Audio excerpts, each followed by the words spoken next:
All right. All right, we'll call this Board of Directors meeting to order at 7:01 PM. The board has land acknowledgement and anti-racism statement posted on its website. Roll call tonight. I think Brian's not here yet, but was joining via Zoom. And Timmy is gone tonight and Keith.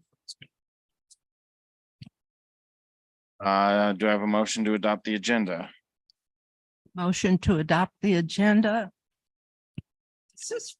Second. All those in favor? All right, that passes unanimously.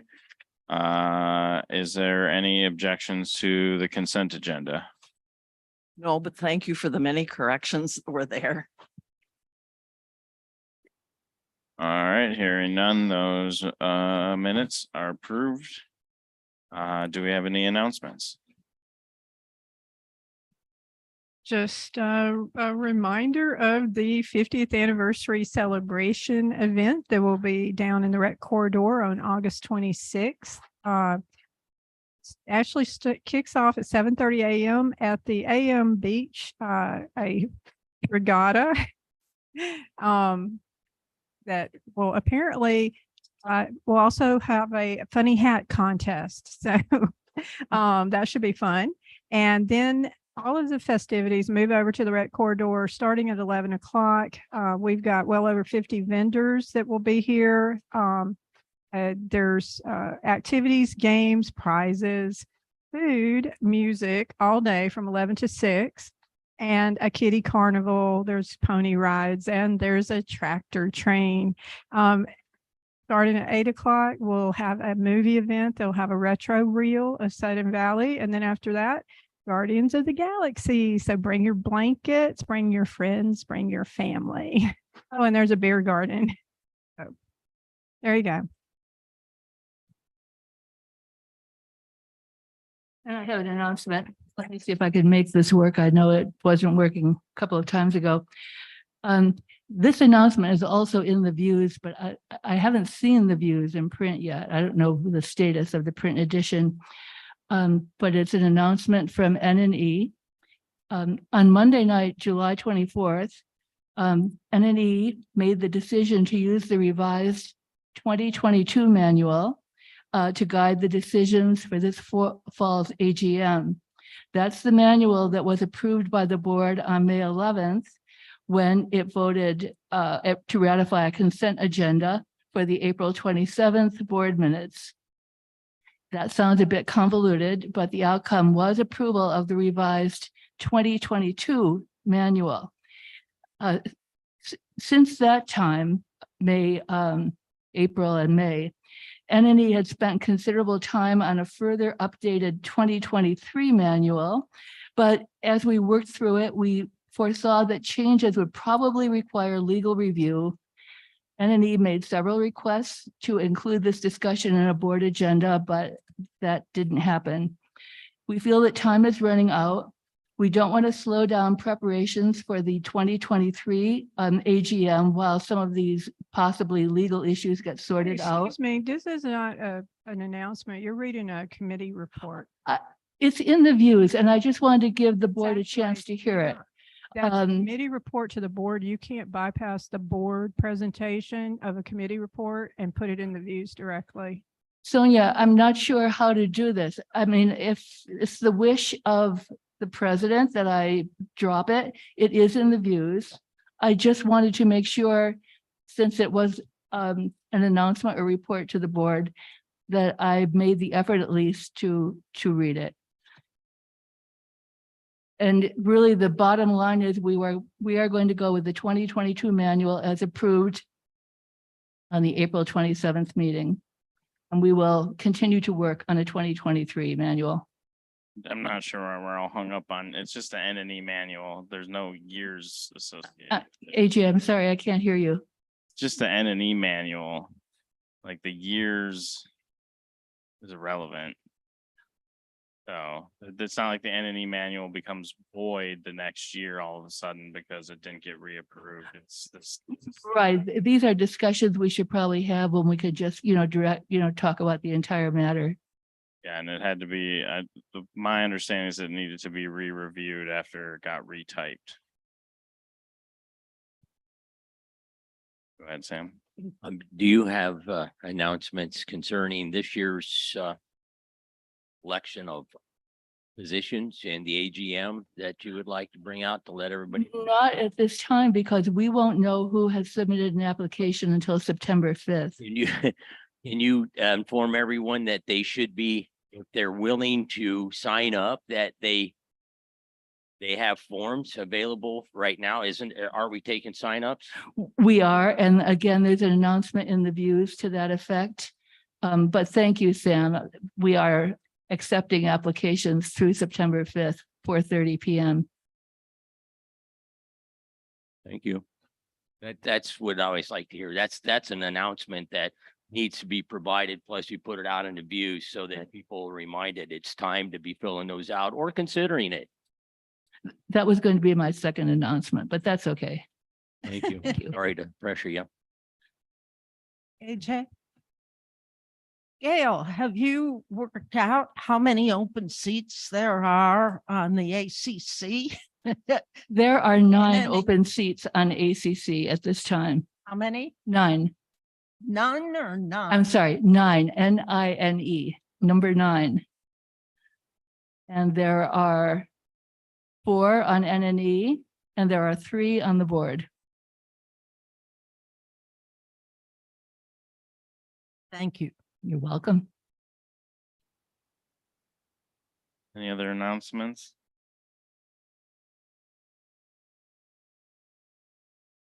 All right, hearing none, we'll move to property owner comments. Sandy? Good evening, Board of Directors. I'm Sandy Mitchell from Lot 22, Division 22, Lot 322. I come directly from water aerobics and want to bring our thanks because it's great. It's a community that needs to be served. We're all stiff and enjoying the fact that our quality of life is improving. The Sunday session, we had some teenagers in the other lane jumping around, having a good time. And we want to thank you for the program and bring our enthusiasm to you to ask you to research putting a topper on the small pool. And I come to learn from your guidance on the way I should do that. Is that an online petition? Is that we should do some research and bring to you? How shall we approach it to show you how great we think this program is? And we'd really like to see it year round, so 20 little old people aren't driving into town 3 times a week. Yeah, I think we will be working on a community survey here for this.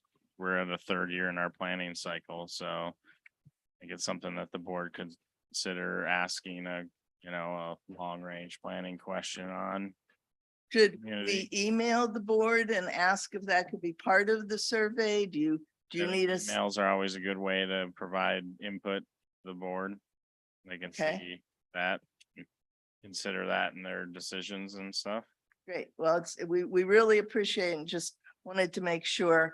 I'm a little wet, so I'm going home to dry, but appreciate that you started the program and we'd really like to see it continued. Mia is wonderful. It's just currently there are odd times.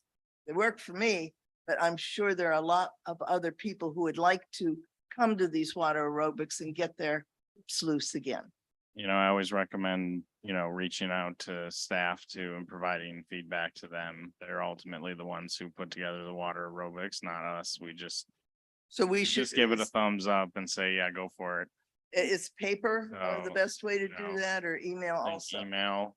And Office. just copy. There's a the- contact us form on the website that we monitor. Okay. And you can give us your feedback that way very efficiently. Okay, It's great. always a good way to get, input to staff who can compile that in a manner and then bring it to the board eventually when that time is appropriate. I'll make sure all of us stop by and tell Alex. Thank you for your time. Thank you, Sandy.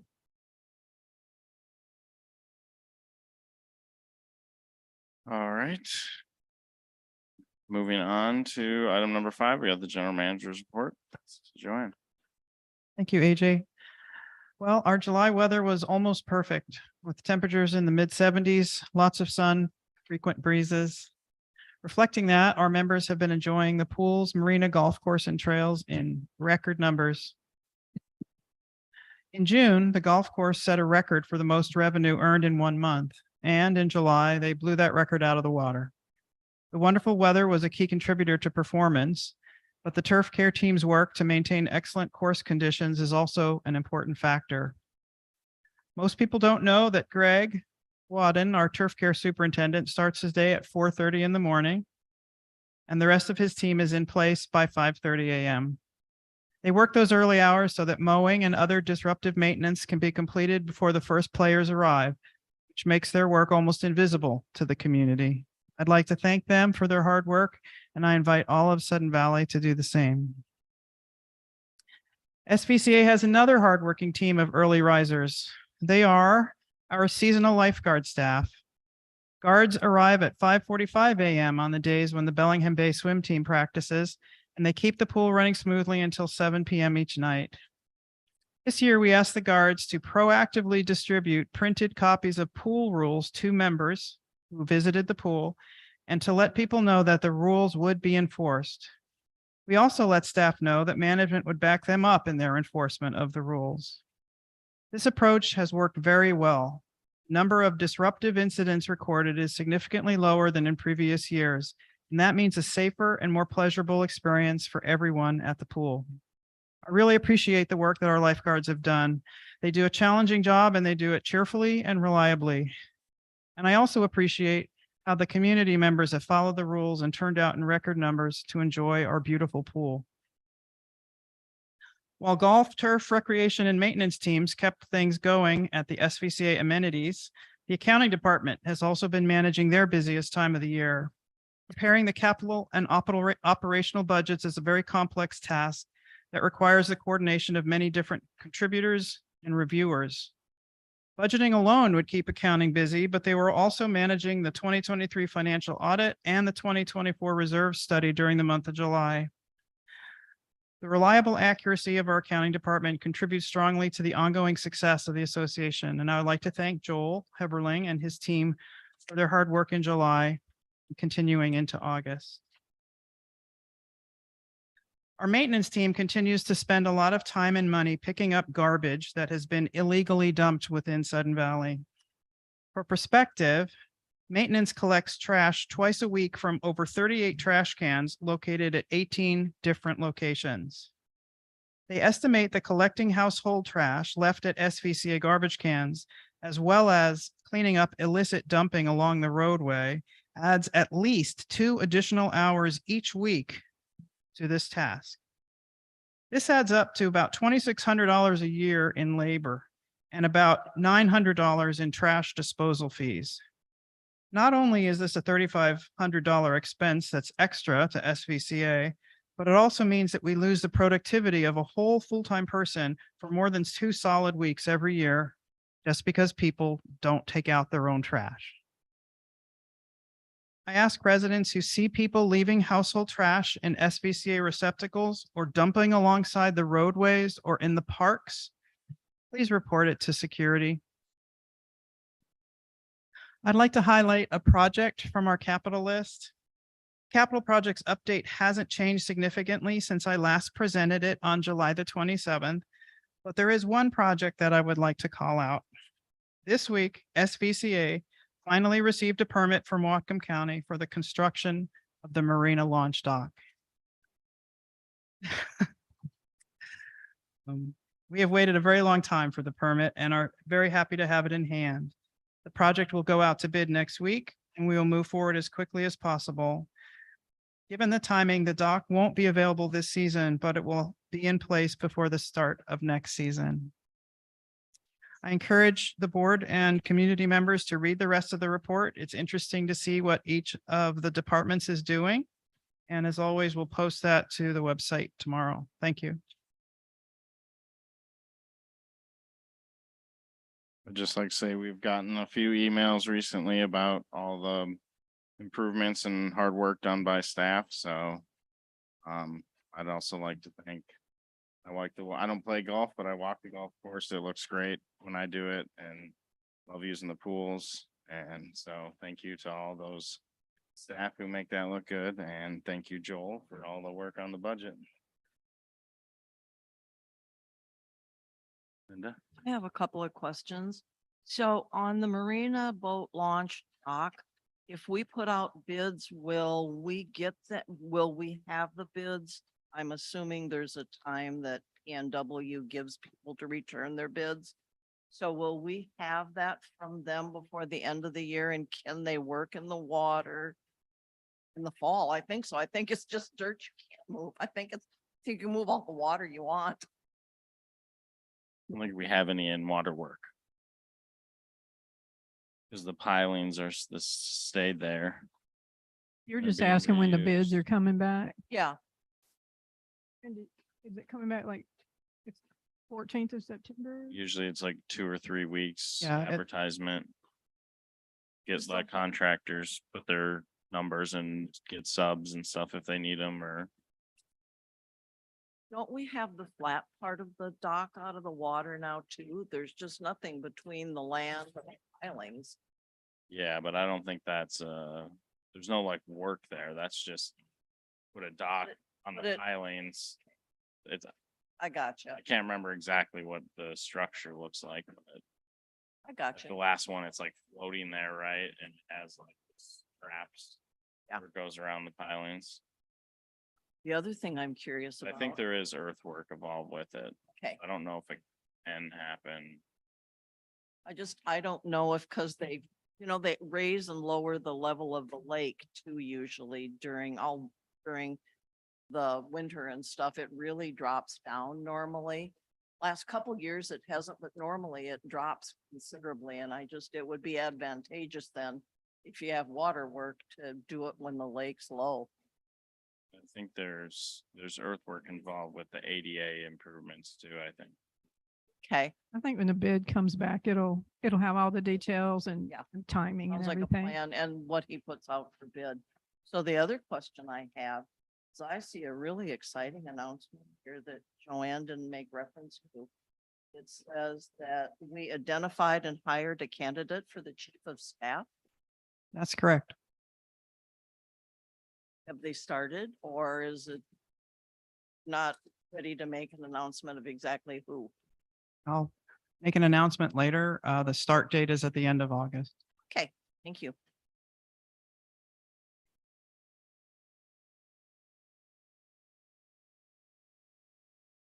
Any other questions?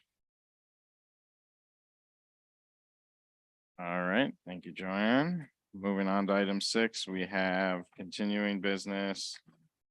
First item is related to the budget, and just follow up. Everyone's had a week with the operational budget and 2 weeks with the capital budget now, so want to finalize up any discussion on that, and then that'll get voted on there in early September. So yeah, I'll just open it up to questions. I know Linda had some.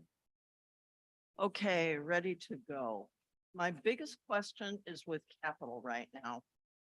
I understand that we're working on the 2024 budget, but there's a lot of changes to the 2023 budget as far as it doesn't give the revenue, but I'm assuming that follows the vote, the membership in the 2023 budget at the last AGM.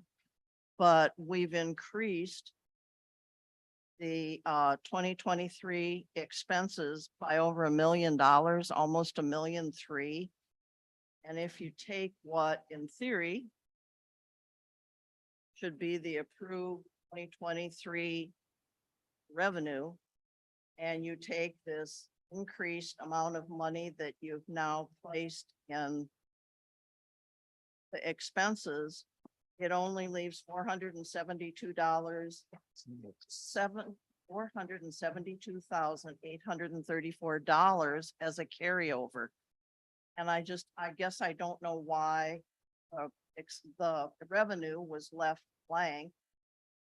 And I also don't know why we're placing new projects and new numbers in the 2023 budgeting process rather than in 2024.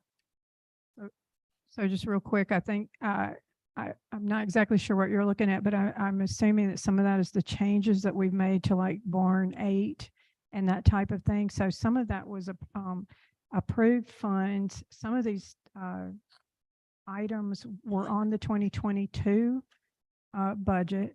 We brought them over, and then once they came forward, the dollar amounts changed. We had the actuals of what we're anticipating they're going to come through, and they're going to be obligated this year. So that like Barn 8, we know, right, that we're just waiting for the permitting on Barn 8, but we have a pretty good idea of what that's going to cost, which is slightly different than what we had on there. And so that's why those adjustments were made. And Joel, I don't have Joel has the actual capital in front of him, so he can speak to it specifically. Like specifics you're talking about, because you're just kind of speaking in general sense. And So basically, what I'm looking at is there's all the work that's in Barn 8. There's Barn 8, the covered entrance, the electrical system, the flat roof, and the HVAC. And that's like $1,250,000 there. Then there's 156,100 for the tennis courts. And we've already, it's been identified by P&W. That work's not going to be done till 2024. And I'm just saying, given the approved revenue that was voted on by the presented and voted on by the membership, if you put these new expenses in there, you're going to only have $400,000 left. Well, That's what's kind of confusing. If we do what we have always done in the past, So, I can go back and look. so now what is it you're questioning? I'm- 2023 total expenditures in SERP? Is that, she's taken the actual numbers that are listed in 2023. with last year's? She's going from some of this was from money that rolled over from last Oh, year. yeah. We moved it forward because we didn't spend it, which is the same thing that will happen with those tennis courts. They were anticipated that they were going to occur. We're still expecting the bids to go out. They were in there. We actually thought the bids were going to come forward at the last board meeting, but because they all came in too high, P&W determined to hold them until we get into the fall season when these companies aren't so busy, and put them back out for bid. But we anticipate that it'll come back so that the board can approve it this year, but the actual work and the expenditures won't occur till next year. But that's why it gets obligated this year, even though we're not actually spending that money. It's actually the same thing with the Barn 8. Barn 8's going to come back. We'll obligate those funds. We're not going to spend all of that money this year because we're not going to work on it until next year. So I get that you're straight line adding that, but it has to do with when it comes in front of us and we obligate the funds. But we're not that balance, and Joel has the balance. That balance won't go below. What's the balance at the end of the year anticipated with all of that in there? 900-some thousand, 970. That's after the 500. So there's a $600,000 holdback or carryover, whatever you want to call it. That's just money that we just ignore and sit in there, but it's still in there. So total, it's about what, 1.5 million or something. If we had spent all of that money down, which we won't. What's the dollar amount, Joel?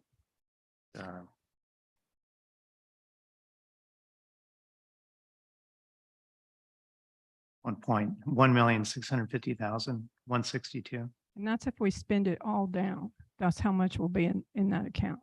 Yes, I mean, so the big difference between, because you're probably using last year's SERP planning, that's what you're doing. You're looking at, Looking at both, I'm Yeah. looking at last year and what was approved by the members. the total expenditures, yeah, for 2023. Yeah.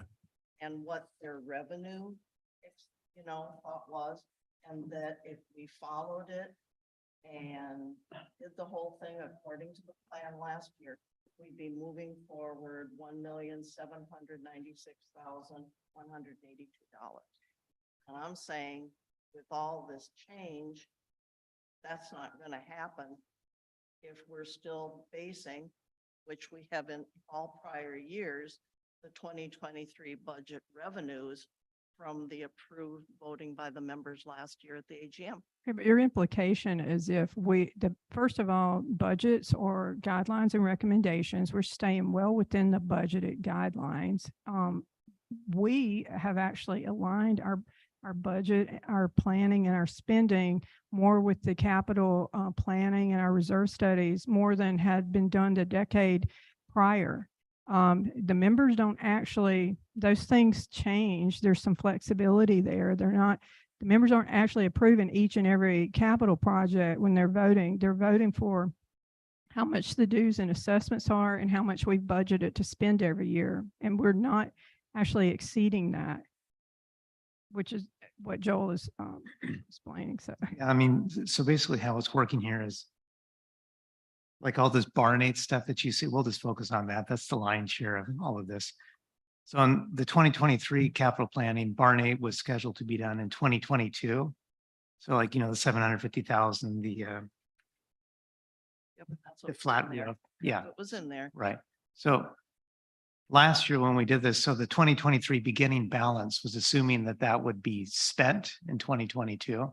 So since that wasn't spent, so then that was moved this year, and this year's planning that now shows up in the 2023 column, which naturally increases the 2023 expenditures by that amount. But keep in mind in 2022, that would have decreased that line's expenditures. So then that would have freed up income that would have come across to 2023 to match up with that expenditure. So that's, I mean, it's just mathematically how it's flowing. That's basically what's going on with it. But if our revenues are still based on that vote, it's, we're anticipating that we're going to have $3,744,902 In syrup, right? in what you're syrup. talking, And yeah. if we spend this increased amount of money, you're not gonna have 600,000 left. That's my point. Well, I mean, Why I'm a little concerned.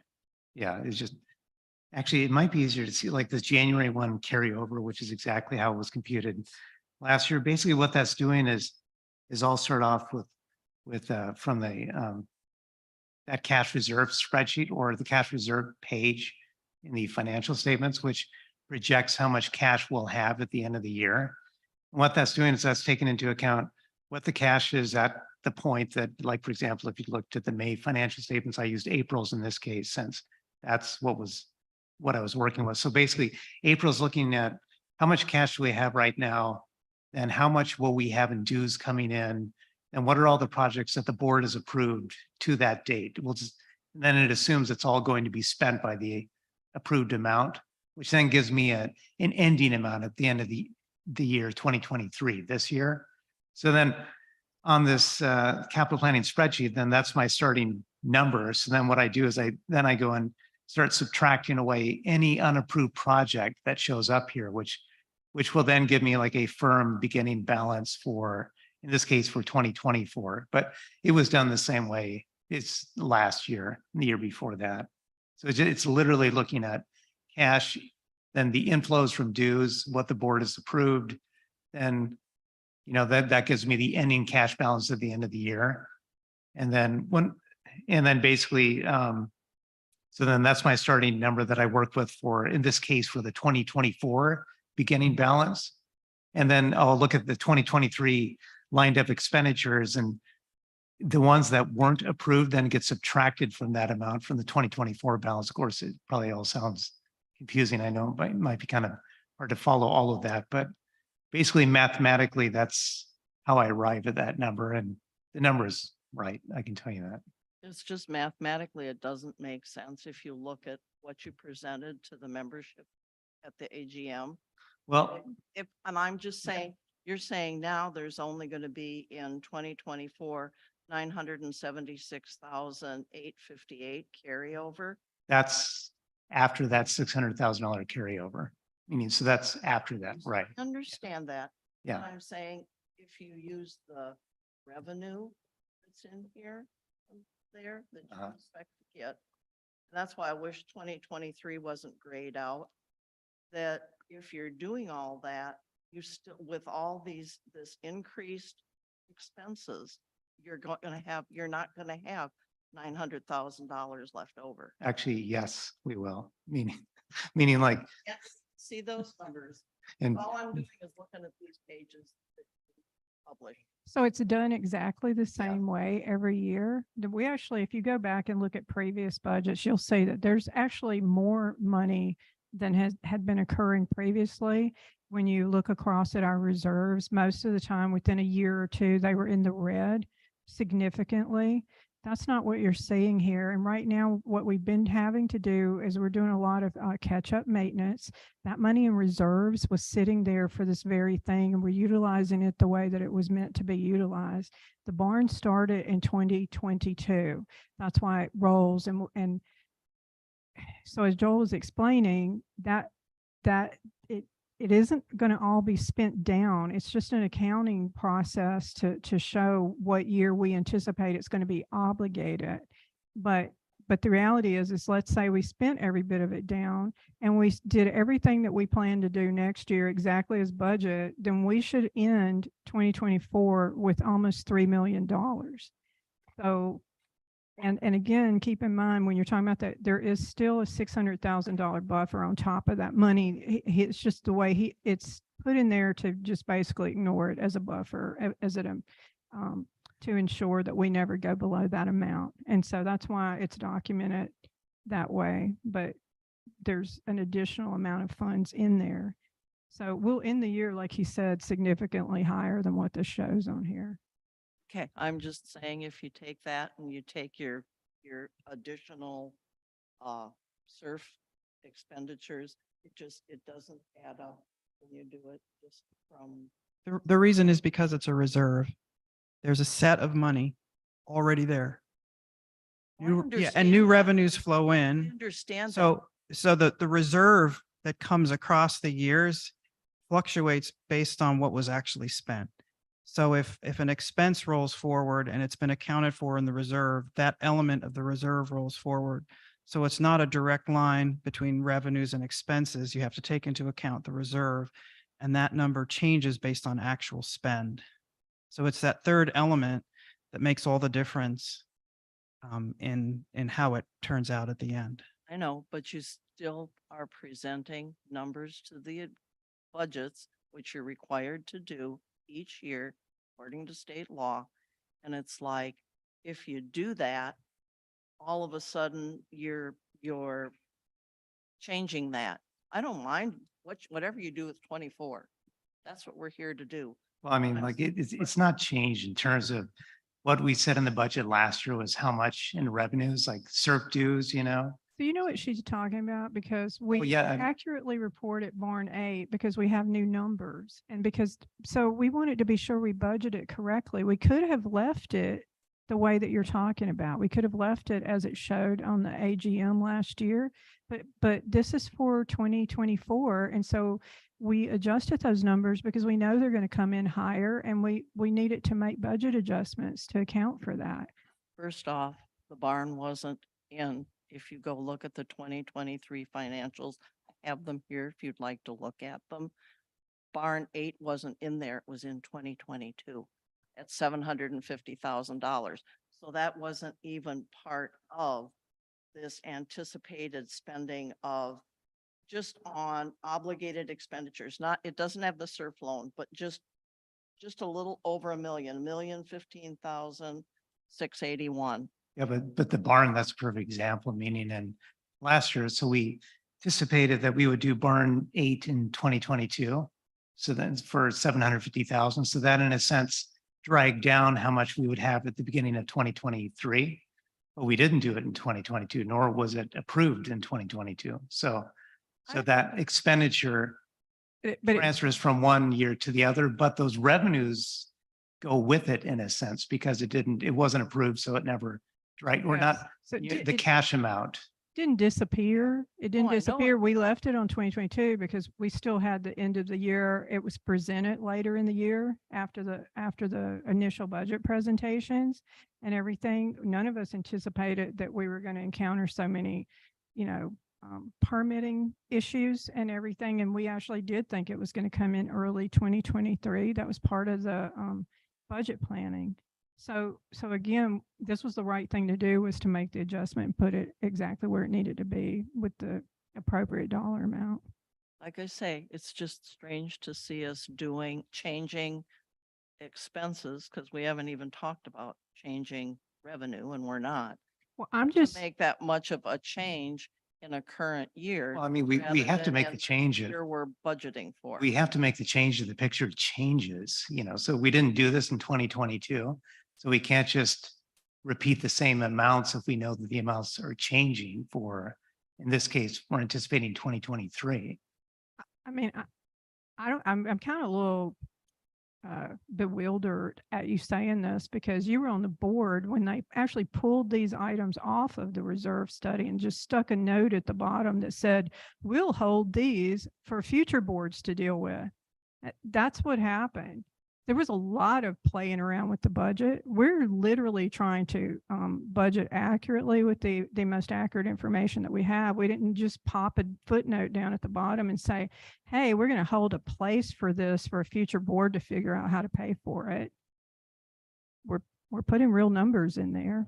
I mean, the 2024 shows we'll have a starting balance minus our $600,000 board holdback of almost $1 million. It's actually almost 1.5. Yeah, I mean, it'll be, 1.5 if you include the $600 holdback. I know. Like I say, I'm anxious to see what goes in the revenue where it's grayed out, because if you go by, Well, that what's on this that sheet, goes it off of just- the cash flow at the moment and what's been obligated. I'm just saying, if you look at back other years, I can go look back at 2022 and figure out where that revenue number came from. And I'm saying the revenue numbers that roll forward from this, like they have in the past, won't be able to fund this change in all of the expenses. And maybe I just need to send Joel my. Well, here, I'll give you a quick example. I'm just making these numbers up so it's easy to see. So what I'm going for obviously in 2024 is I want that January 1 starting balance. So what do I think? Or what is our January 1, 2024 starting balance going to be? So then what I'll do is, let's just say we had, once again, I'm making this up. Let's say we had right now $2 million in SURF cash reserves, right? But then I know for a fact, well, the board just approved a 1 million project. We'll call it project A in this case, right? So then in this case, then the January 1 carryover would be $1 million, right? Unless in the 2023 amount, so let's just say we had project A here on 2023 to be spent, but then, we also need to spend another 500,000 for some super HVAC system for barn 8, whatever, right? The board hasn't approved that, but I'm anticipating that they will. So now the January 1 carryover is adjusted from $1 million to 500,000. So does that make sense? That's Just- essentially, Just concerned about the change from. These are all million- things that we've obligated. yeah. for the most Yeah, part. it's just really how much cash do we have? How much has been obligated? How much could be obligated with new projects on this 2023 column? And that's really what changes the January 1 Like I say, I'll carryover. be interested to see when we get this page for the budget booklet, because it just doesn't add up. You just use the numbers. Actually, but I'm telling you, it adds up. It does. I agree. It adds up. I'll be happy to take a look at it, because when I look at what's All right, there. I don't think you need to keep repeating the same thing. That doesn't That's all I happen can do. because we have a professional CPA here telling us it adds up. Yeah, and quite frankly, Linda, the formula behind this is very straightforward. This is not complicated in terms of the formula on it. Oh, I know it's not. there any other budget discussion?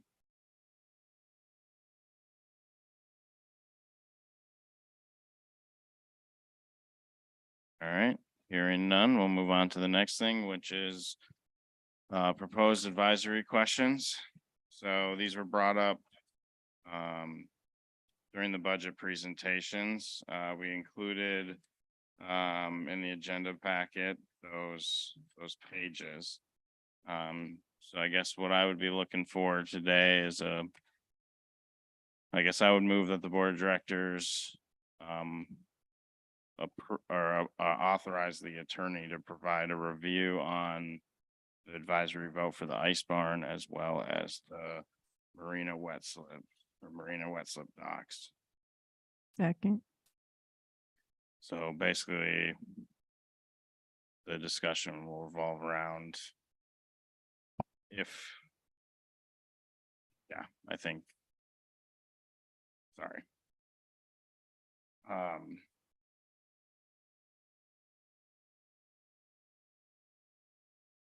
I'm ready. Yeah, so basically, I think we have to get the attorney to review anything that we're gonna put on the ballot, so that's like the next step in this. And so we can have just some discussion on the questions themselves and then vote on whether we want to send this to the attorney or not. Do we have any discussion on the questions, Linda? Nancy, then Linda? Yeah, I just wanted to remind everybody, as soon as you tear down that barn, a clock starts ticking with the county. And I'm not quite sure how long you have to get a building permit and start work. But it's not forever. It may be something around 2 years. I don't remember what it is right now. I'm just saying it exists. And when the barn comes down, you need to be aware that you either spend money and get the permits and start the work, or you lose that opportunity. That's all. Thank you. Thank you. Linda, then Sue? I think the only thing that I would recommend is when I was looking at them before, PNW gave us numbers of how much each option was. And I hope that if we're doing an advisory vote, that the amount that it's gonna be I understand the marina docks are just one big number if it's a special assessment, but there's 3 options for the ice barn. And I think PNW gave us numbers for each of those options. I know there was something, there was from Axiom. A concept for the enclosed building was 2,173,976. It's Carletti. Oh, yeah, they were Yeah. working. So I'm saying if we have just this rough number that we have, I would hope that the membership, before they're asked to make an advisory vote, is given that 900,000, I think. If you do the open, and I think he said 200,000 if we knock it down, just to Mhm. demolish it. Mhm. So I think it's important to have all those numbers in there. And then there's the considerations that Nancy brought up. But I think that there should be numbers assigned to those different things to know what we're talking about. That's all. So there's an opportunity to put it, sorry. Go ahead. I'm sorry. I was just going to say that there's ahead of the advisory vote, there'll be like a explanatory, summary of all of that. So that's something that we could potentially work on and approve separately. But I hear what you're saying. You're wanting them in the actual question of the vote, which I think that would be okay, right? If we just say approximately. Well, no, Linda's saying we should ask the community to vote on all the options. Right. That's not what we're doing. We're recommending a budget that can be funded without a special assessment. And so we're replacing this amenity.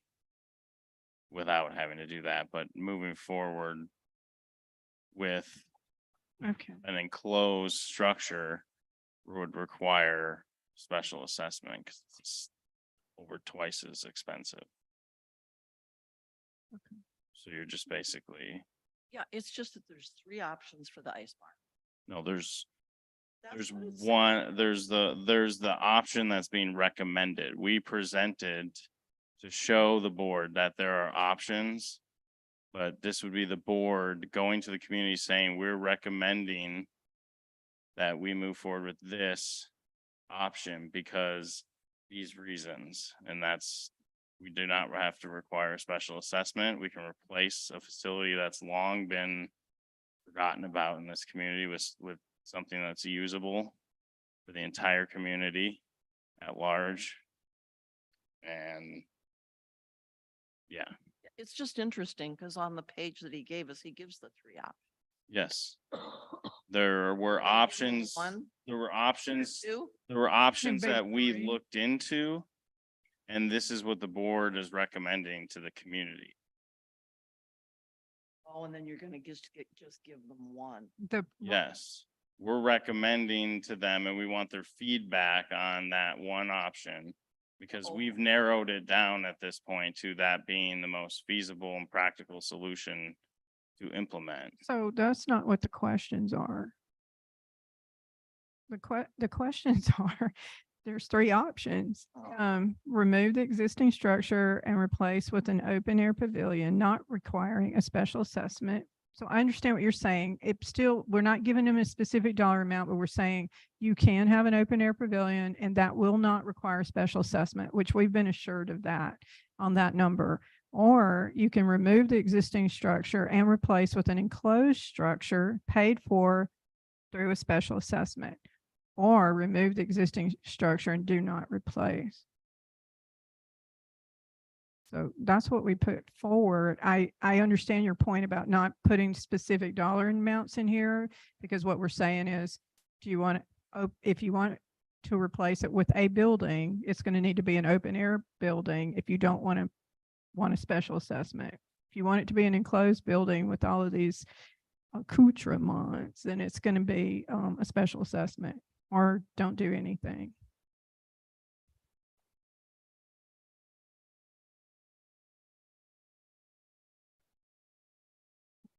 Let's go ahead, Sue. Who's next? Thanks, Nancy. I was just gonna see it, to me, this almost seems like we're putting the cart in front of the horse. I think we should figure out what we're gonna do with the building. And then that kind of dictates, along with whether it's gonna cost a special assessment or not, as to what kind of building we would want there. If we just wanted to be like an open play facility or something, rather than an open air building, is perfect. But if the building's gonna be used for something more substantial, or, it kind of dictates what the building needs to be, but you also have to take into consideration what it's going to cost. And then Nancy's concern about how much time you have to build it once you tear it down, if you tear it down, but, I think the approach would be to figure out what you're gonna do with it. Get permitting if you want to tear it down for a new building that you're gonna build, and then tear it down. So that way, you're not waiting for permits, but, That's what I was saying. We have figured out what we're gonna do with it. right, yeah. I agree That's with already you. been just determined in the recommended budget that we have, the capital budget. Shows basically that. The open air Option one, open air pavilion, and so So it's just gonna before be, we execute that, we're asking the community to weigh in on those things. I'm sorry, AJ, I didn't understand. That's what you were, the point you were making. so we've already determined that its best use is to be like an open air play facility, So basketball courts or whatever. that's how we calculated the budget. That is that we worked it with, because if we do the open air pavilion and then also the option to also regarding the replacement of the docks, where the docks are partially funded 2/3 by the membership and 1/3 by the wet slip users. Both of those will not require a special assessment. And so because we do have an obligation to at least try to maintain and take care of and or replace our existing facilities. That's why we decided to do that and put that as the recommended budget that we were putting forward. So it assures everybody that those things will get replaced. But if you're wanting something more, we need to hear from that. If they want to pay more and they want more, so that's really the intent of it. And I apologize, AJ. I actually didn't understand your point. That makes sense. What year did we plan that for? What? It's like The way out there. It's 20, it's because of the permitting issues, because we found we started this one in 2022 and we're still not done. So we used the same anticipated schedule of that. And so nothing will get torn down. It won't happen. It'll be in process, right? We'll have to have the permitting and the whole thing will be in process kind of at once, but we anticipate that the tear down will occur a year before the actual build out. And so that's how it's scheduled. okay. But I remember I saw it in 3 places, but I think it's like we're looking at 2028, 2029 or I in think it's there. 26, right? Joel, 26. tears down in 2026 or I don't have it up in there. I think the demos in 2026. But the design will start next year. The demo would be the following year and the build would be the following year. Yeah, We here's just- 2025 for the tear down. I assume we're gonna, before the tear down happens, you're gonna make sure that you have the permitting and for the new building so that we're not Yeah. gonna be waiting a long time for, No, you would do that all. It would probably just be one project. You'd have a demo permit and a building permit, and demo it and build it with the same contractor probably. So I think it's like, typically the board usually, like with the budget, we put the budget, in front of the membership to be ratified, or if the board puts bylaw amendments up, usually the board's like, we encourage you to support, these measures or something. I think in these same instances, I think, the board through the budgeting, the recommended budget is basically saying we support, this approach, and here's what this approach and the numbers get you to, if you start increasing those numbers dramatically with the other options, then the board's gonna need to reevaluate how that gets done. Gail? Yeah, maybe you've just answered my question because I wanted to make sure I understood on the advisory vote. If the community voted one of the options, not the board recommended option, would that change the plan going forward? Now, I think you've just spoken to that in fact, the board might then reevaluate. Say the committee said, hey, yeah, we're willing to pay a special assessment, we like an enclosed facility. I just wanted to clarify, it's an advisory vote, you're not held to it. Yeah, I don't think Not there's, supposing it it's just overwhelmingly- like a survey question essentially, but we're using our ballot, which is our highest access to members typically is through the November ballots. So these are big questions regarding big facilities that we have. So I think it's appropriate to talk about that. And we have the next item too is a similar situation as well. So yeah, I think, if it comes back overwhelmingly that one way or the other on any of these, that's like not the way the board's recommending to move forward, then I think, yeah, it would behoove the board to then reevaluate, and that's something that that next year's board would have to do through the capital budgeting process. And if the community is like, hey, we want an enclosed facility, like, okay, now if that's the route we're going, we have to start looking at what our options, how much do each of those options cost? What sort of services are we providing with an enclosed building versus an open air structure with just bathrooms? But there's such a difference in pricing. That's why I thought, since you already have a tentative number, it would be nice to let people know.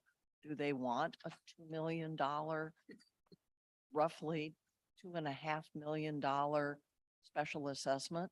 You know, they have, you know, it's. Yeah, not just- I don't think that's a bad idea to put dollar amounts in there. I mean, I can We just- could put it in the I do. explanation, I think. Yeah, I wouldn't put it in the question, but I do think, no. The thing that bothers me about a dollar amount is once it's out there, you tend to never see it go away. It is always going to be hung on you for the project. And I personally think building out the choice 2 is probably looking at more than 2 million. Plus you have the moving target of construction prices, which I think all of us have experienced over the past year, perhaps. It's just not worth taking a guess at what it might be in the future and having it come back to haunt you. The other thing that It's already out there. happened- Documentation and agenda pack. yeah, but it's not. And that's just part of being a project manager. I can attest to that. We Yeah, do it I all the know. time, and But she's saying it's on, this would beginning of make, projects, usually, yeah, you know, see, this is what happens too, like you know, like, you know, Linda was talking about, like the 750,000 on the barn 8 exterior. It's like the beginning of projects, you tend to see these nice rounded numbers and stuff. And then, you know, as we get through the project and through the design, you start to see that refine, and now you're like in an 821, you know, and stuff. So The other thing that can come back on this is the 7% dues cap, or that's in our bylaws.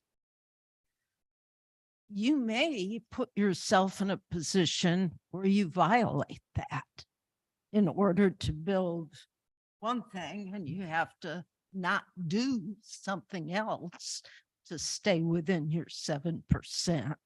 right. So again, this is an advisory vote, and like Right. AJ was saying, that would then become part of the capital planning. So if people did say, we're willing to pay a special assessment, then that's something we do have to look at, right? Like, well, this is the max that we can do over this period of time That's to right. fund that. And you don't want to max that out. The special assessments are a little bit different calculation than the dues increase, you know, but the reality is that you don't ever want to max out those. You know, we could have a huge flood or something happen. So you do want that room in there to be able to raise and increase dues if needed. But there is going to be a town hall.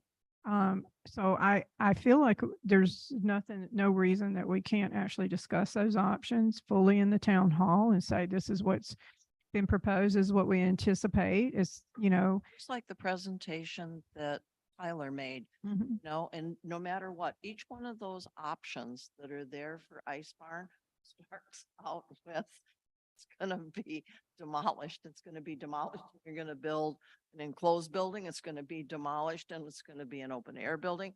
It's just gonna be demolished. Well, there you go. That's No. right. Right.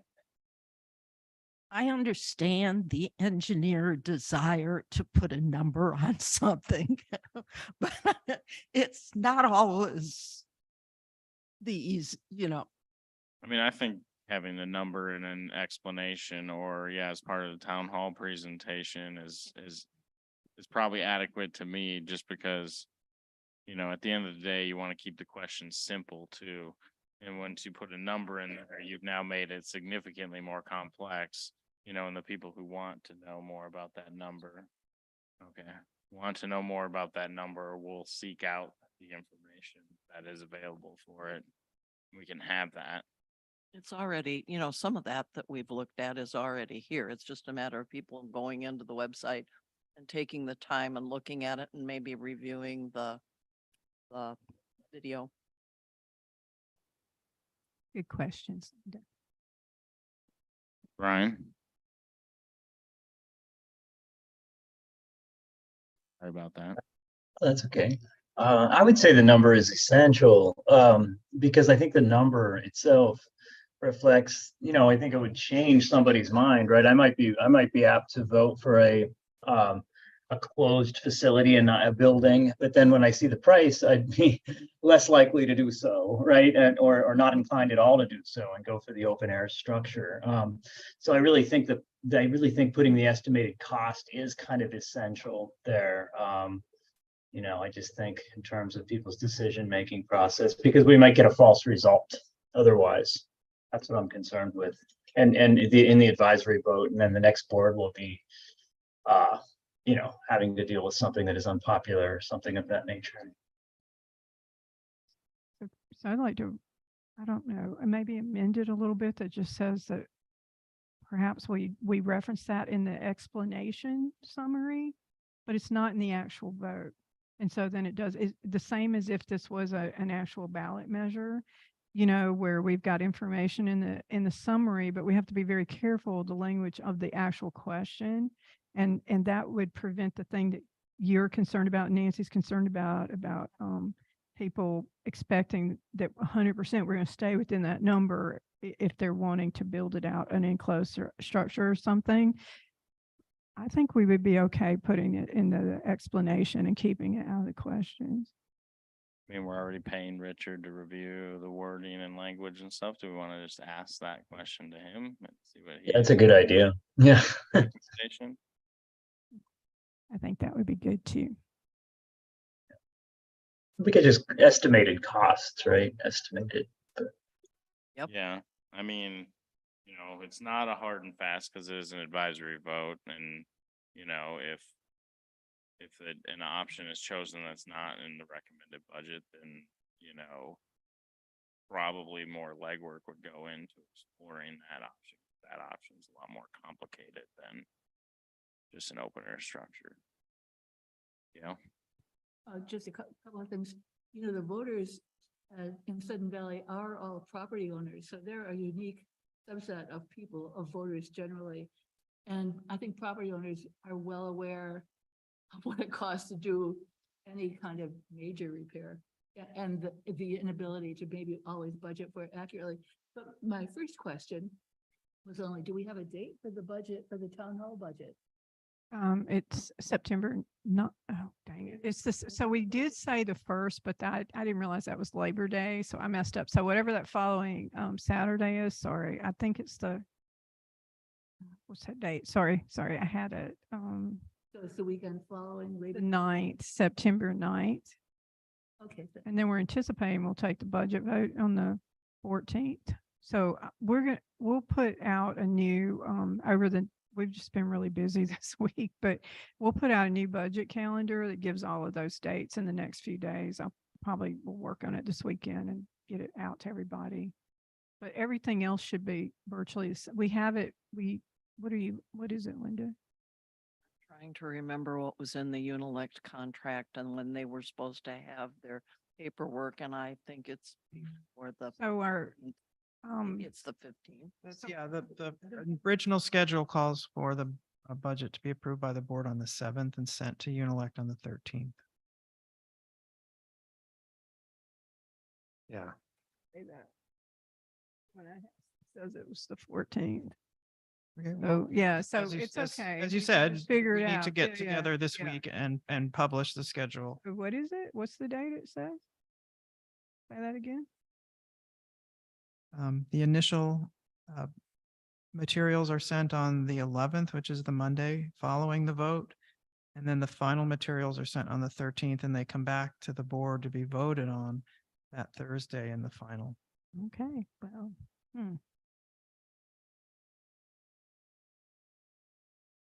Yeah, they'll send us a proof. Somebody's gonna have to, yeah, it's just yeah. that I have a different. I know. Well, I asked Paul that last week. Um, So then as a town hall, I guess will have to be done. So we'll That take a Monday, vote and then we Tuesday do a before? budget. Yeah. Yeah, I think we want to do the town hall prior to the vote on the budget. I was trying not to do it that Labor Day weekend, but yeah, maybe we can. You guys okay with doing the town hall like on a Monday or Tuesday, maybe? evening. What's that? Meeting is the last Monday of August. Labor Day, fifth, It's the second. second, so the third, Oh, no, I'm sorry. It's the fourth. I was looking at Saturday. Yeah, yeah. they'll be having a meeting, right? We When meet, it I think, closes. August 28th or 29th, the last Monday in August. Yeah, Oh, but when you do the drawing. Oh, for the drawing is the names and fifth. everything The else, drawing which is the gonna be fifth. all. Right, going that in wouldn't be August. a So straight, that's happening on the fifth. that happens on the fifth. I mean, we could do the town hall. We can't, it's, I mean, we could do it the last week of August, but that's leading up to Labor Day weekend, or we do it that Monday. That Monday should be okay. If that Monday isn't Labor Day. That's Oh, Labor. crap. Day. I'm What? so sorry. I'm so, What? excuse me. Why do we care if the town hall happens after we vote on the budget? We want member input before we vote on the budget. We try to do the town hall to at least give them input, an opportunity to hear it and ask questions and everything and provide input before we take the vote. We won't 'Cause I have, thought the town hall was an opportunity for the board to present the budget that we're putting in front of the membership. well, we It's are. their ability, they can provide feedback on it, but this is the budget that we presented. And it is And the that's, board's and that's also the responsibility. town hall's their ability, their ability to then have a public debate on like anything else on the ballot. So like if we have, remember our parliamentarian said we Should do it before. shouldn't have discussion at the AGM because 99.9% of the people have already voted and it doesn't matter at that point. And it's just a waste of everyone's time and it allows grandstanding by people and stuff. And so discussing those measures, you still have your proper dinner comments period at the AGM and stuff, but like Or even a discussion on the floor of those things is useless at that point because almost everyone's voted. So you're not changing anyone's vote at that point.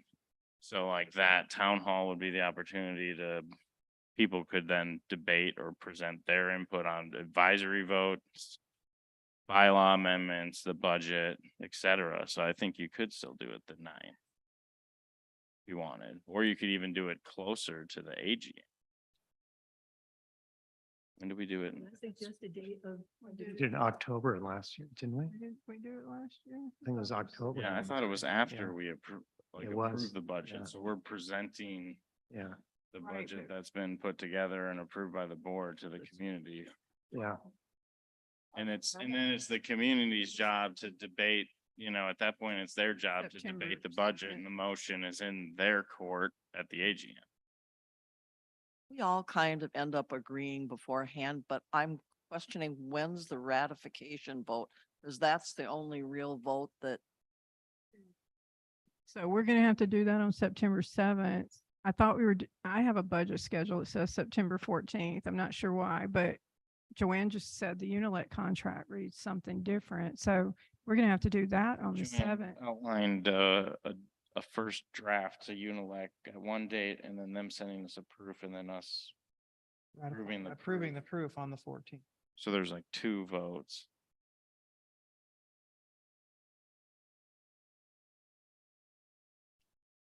Okay, Board reviewing and approving the final ballot booklet to go to Unilec and then the board reviewing the final proof.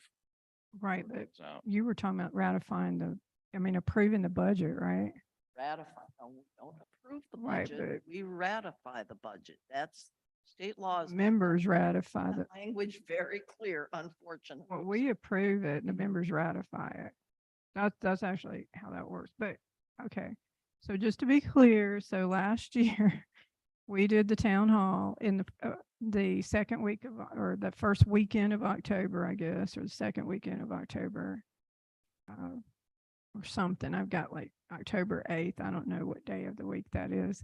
But so we did do seems it like a after. reasonable time to me, Okay, a month before the AGM roughly. So people have time to, they'll have a month to digest and pay attention to the ballot booklet and then they'll have a discussion and it'll be a month before the vote, roughly. Because you almost could do it after you know the members have their booklets, or most of them do, because then they can come to a town hall and say X, Y, Z, or why this, why that. So that's something to think about. So can we? I say we just revise the schedule. Yeah, that's right. We'll look at it and then resend it out so it's all clear. Make sure all. Yeah, the we'll make dates- sure it goes with that contract too, so, Yeah. and everything. Okay. Thank you, everybody. Any other discussion on the advisory votes? So we're gonna ask Richard's opinion on including money or not, just to see if he has any advice one way or the other on that. I have a feeling he'll just say it's our decision, but we can ask it. In the description, you can put the money. As far as the ballot goes, you simply can put then option 1, option 2, or option 3, and that's what they vote on. Or option 1 or option 2. I think it's just kind of like 2 for the, that's. No, Are you there's going- 3 for the wet slips, 3 options for the ice barn, and we proposed 3 options for the marina. But if the description's right above, it's just, it's real, then the actual ballot doesn't have to have a lot of language because you've already given them the option in the description.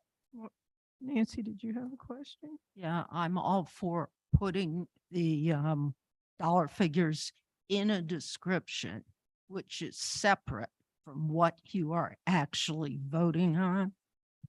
I think that's kind of a solution to giving people information, but having a clean ballot. So I'm not sure what the motion is we're voting on. Well, I think it sounds like I haven't heard anyone opposed to the advisory vote, so, it's just, I think. Sounds like everyone's good with if we just make sure to include some sort of explanation, or description of the stuff and The keep. ones that are in here, are just excellent. I don't think they're wordy or anything. So I think. example You presented. I think we just maybe move forward with just including that information as part of our explanation language. And Um, we're voting to send it to the attorney for just a And we'll just- review of. we'll just have the attorney review the language that we have right now and make sure he sees no issues with that.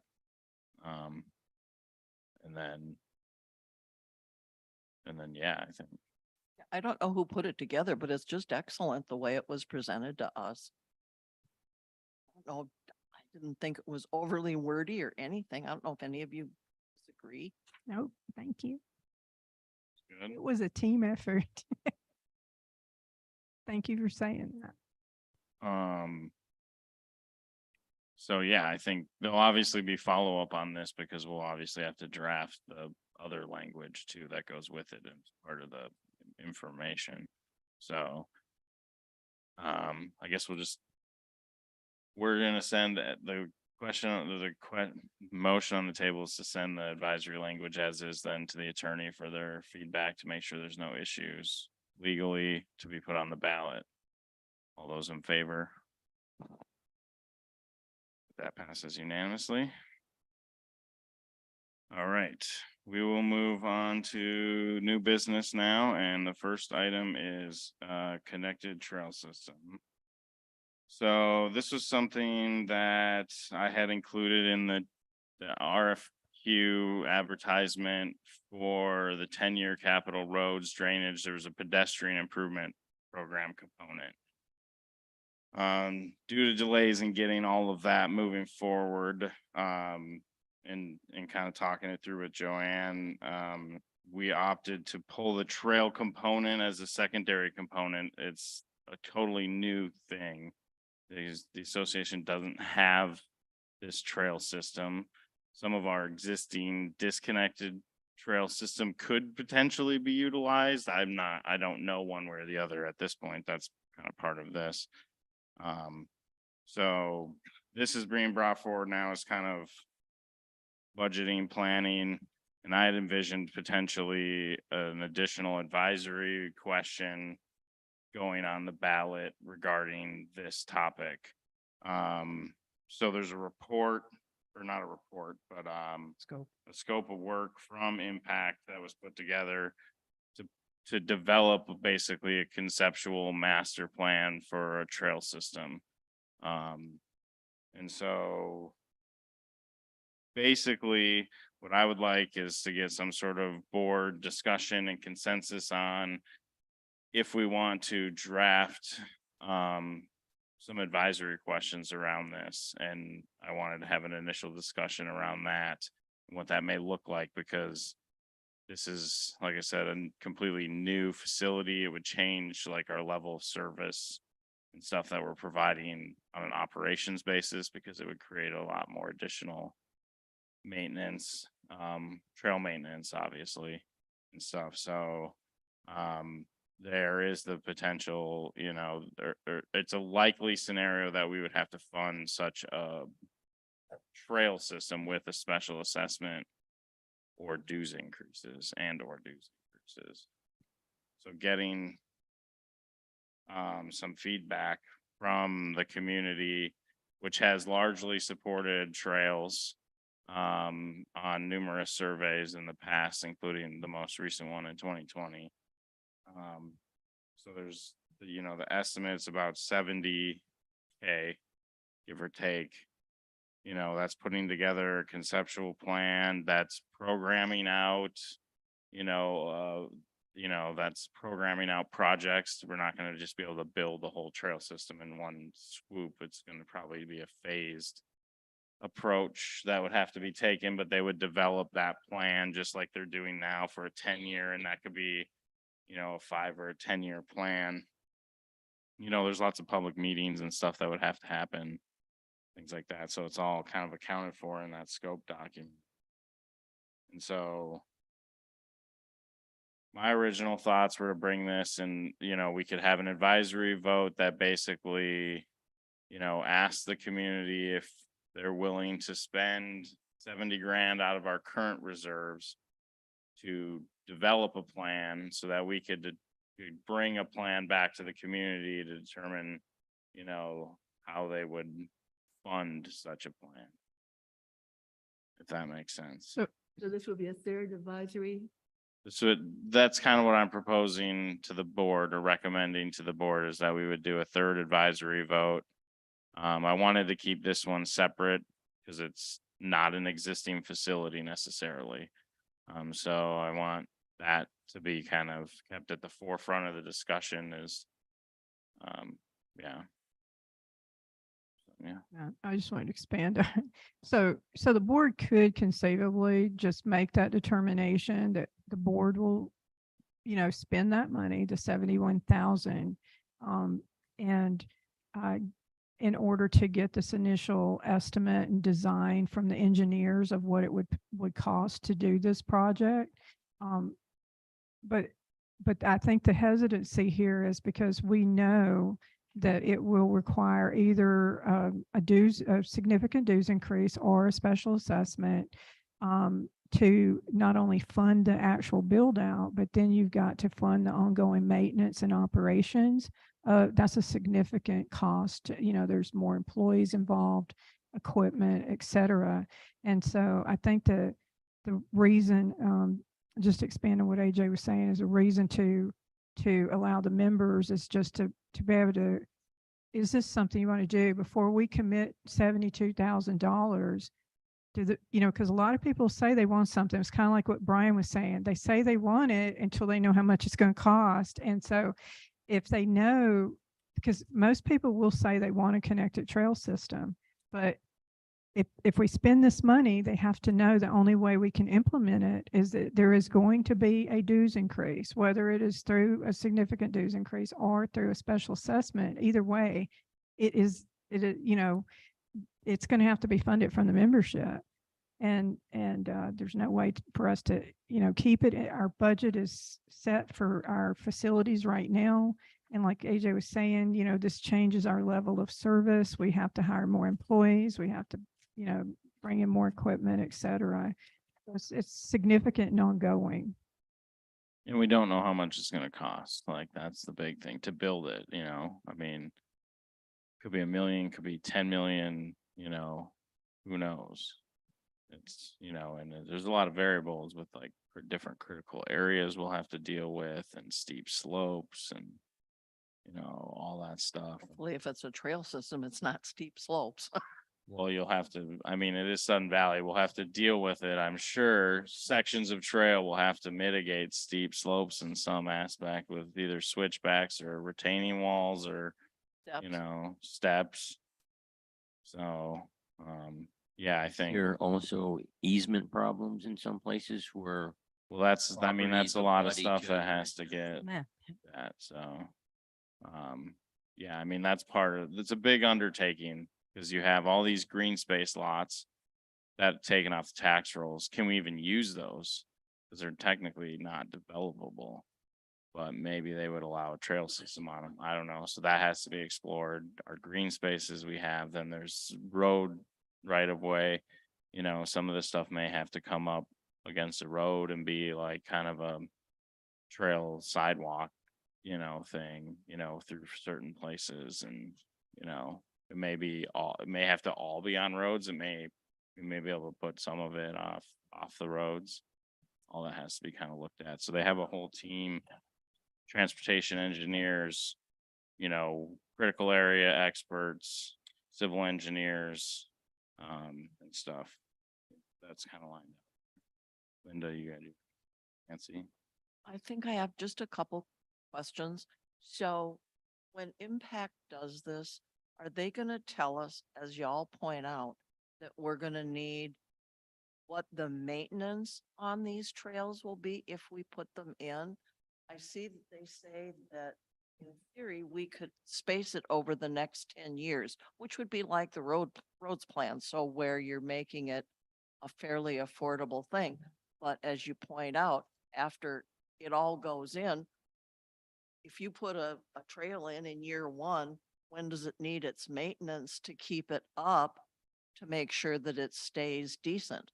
You know, Lake Louise, you have to do every year or you'll get killed by the raspberry bushes. You know, there's things, you understand what I'm saying.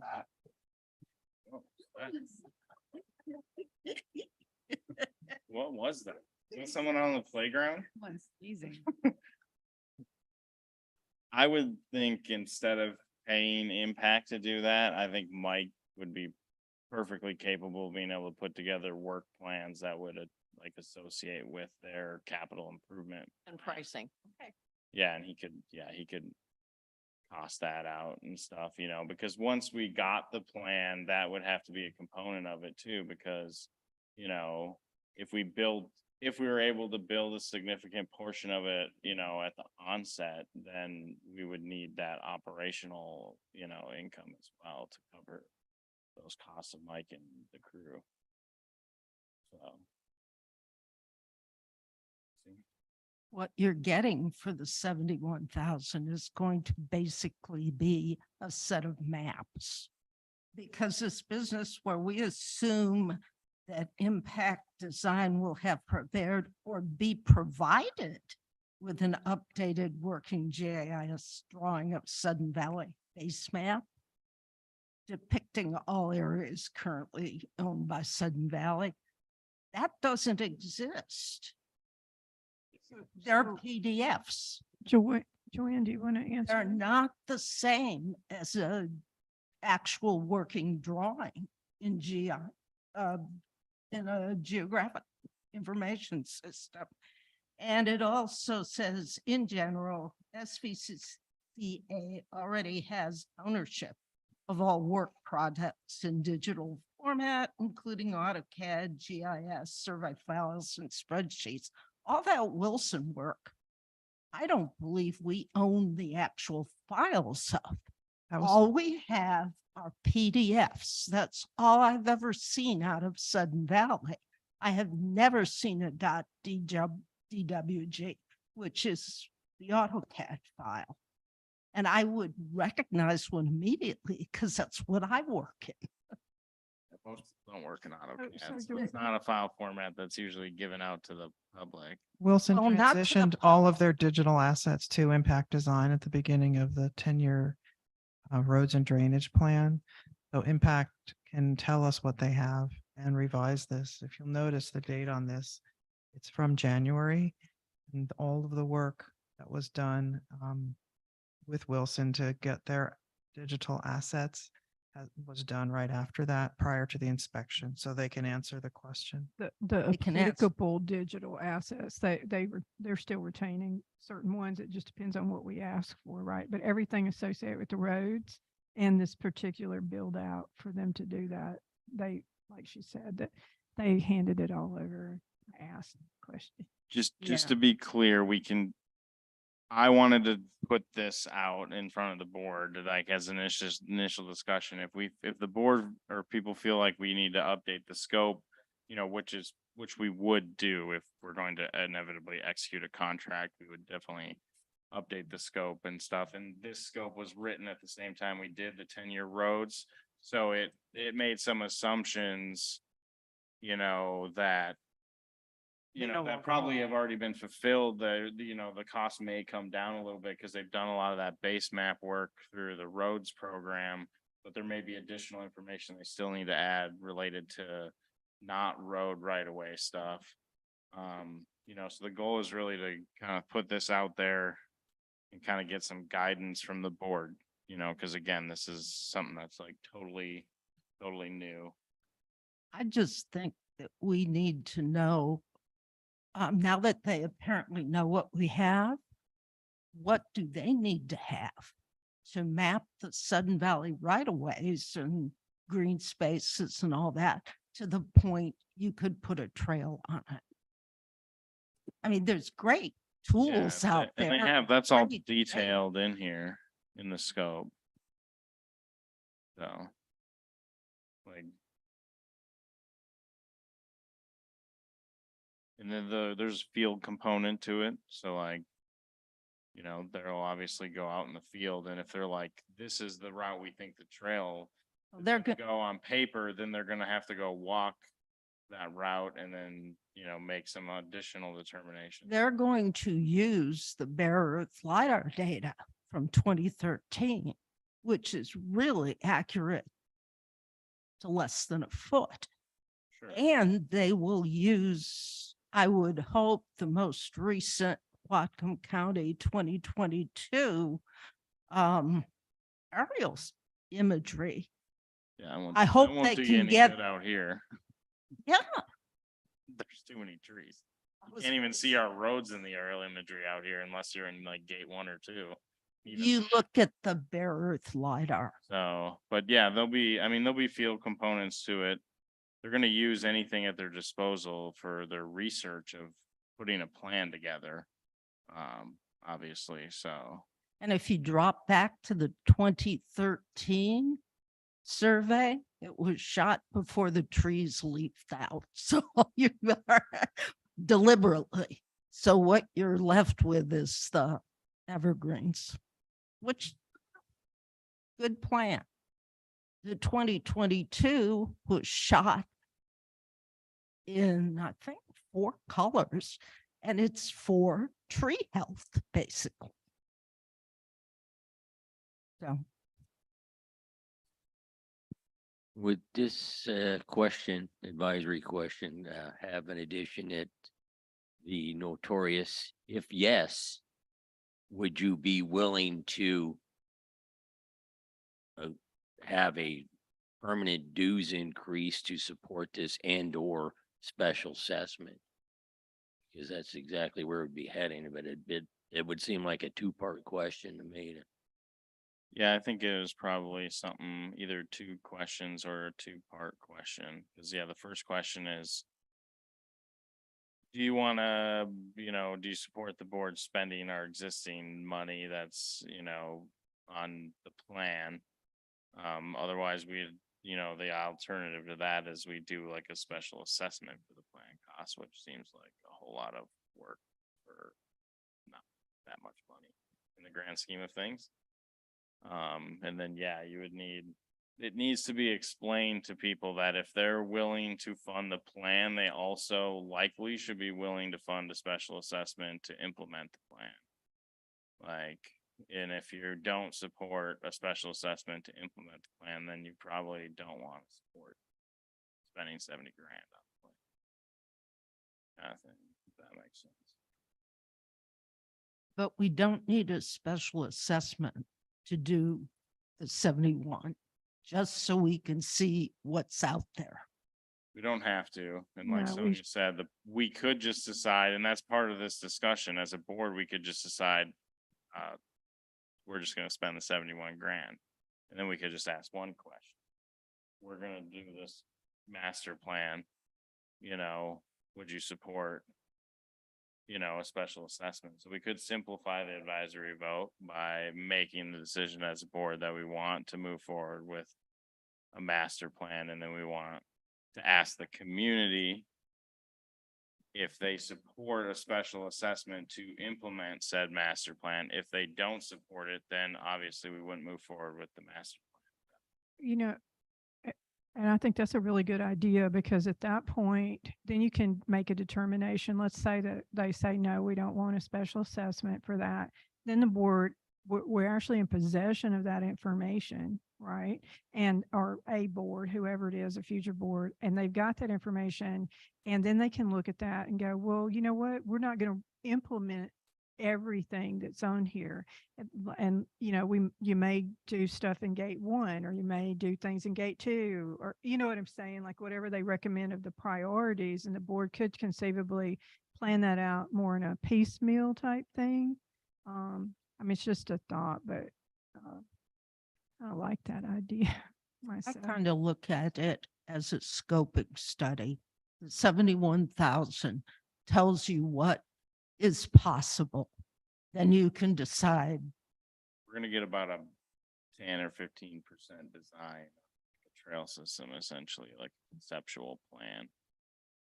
But They'll it'll, be able to give us, ballpark quantities that we're gonna need of materials to build it. They should have ideas like if we have to build retaining walls to make trails happen through any places, or if there's additional like safety features that are needed because this one's gonna be adjacent to the road or something like that, like all that stuff would have to be kind of factored in. So I mean, there is a fair bit of evidence that the community overwhelmingly supports trails. So I don't think it's totally, inappropriate for the board to be like, I think we should just, we're gonna commit that we're gonna spend this money, but before we spend it, we want to know if the community supports a special assessment to build such a thing. And then that simplifies the question down to one, instead of, do you want to spend 70 grand? And then Sam said, an if then are strong in it. Once people find out there's a cost behind it, and once people find that out, it changes some tunes quite a bit. It sounds like a wonderful thing, as there's always all kinds of people have went out and volunteered and did some stuff for some fun days out on the trail, but that's not what keeps them going, and that doesn't do the major work on them. And so sometimes it's a little adventurous for folks to think it's pretty easy. And that's why I'd prefer that there is something definitely stating solid increase in dues and special assessment, because that's pretty much what we'd be looking at to do. So I like that first question, and then we could use that as our tool to decide to check on a plan. And then Gail, then Sonia. There's a couple of things in here that upset me a little bit, especially when you started talking about grade. It says in here that their cost estimates will be performed on a per lineal foot basis and not include grading, environmental impacts, or mitigation costs. However, these planning level estimates will be critical to budgeting the construction of the proposed trail system. So I'm saying some of this stuff that they're not gonna do is going to add to possible trails that you do in a year. And if you decide you want to do it as, let's say, out of roads or like roads. Right now, we have a 10-year plan and we don't have a lot of increase in dues because it's enough incrementally that you don't have to really nip it. but it's something that has to, once it's done, then you have to come back out often and do the maintenance on it. Is that then operations, or do you keep that like Firewise and CVC where it's always a capital cost? And is it surf or is it roads? That's one thing I've wondered all along. So we did move Firewise back into the operational budget because that's where it appropriately belongs.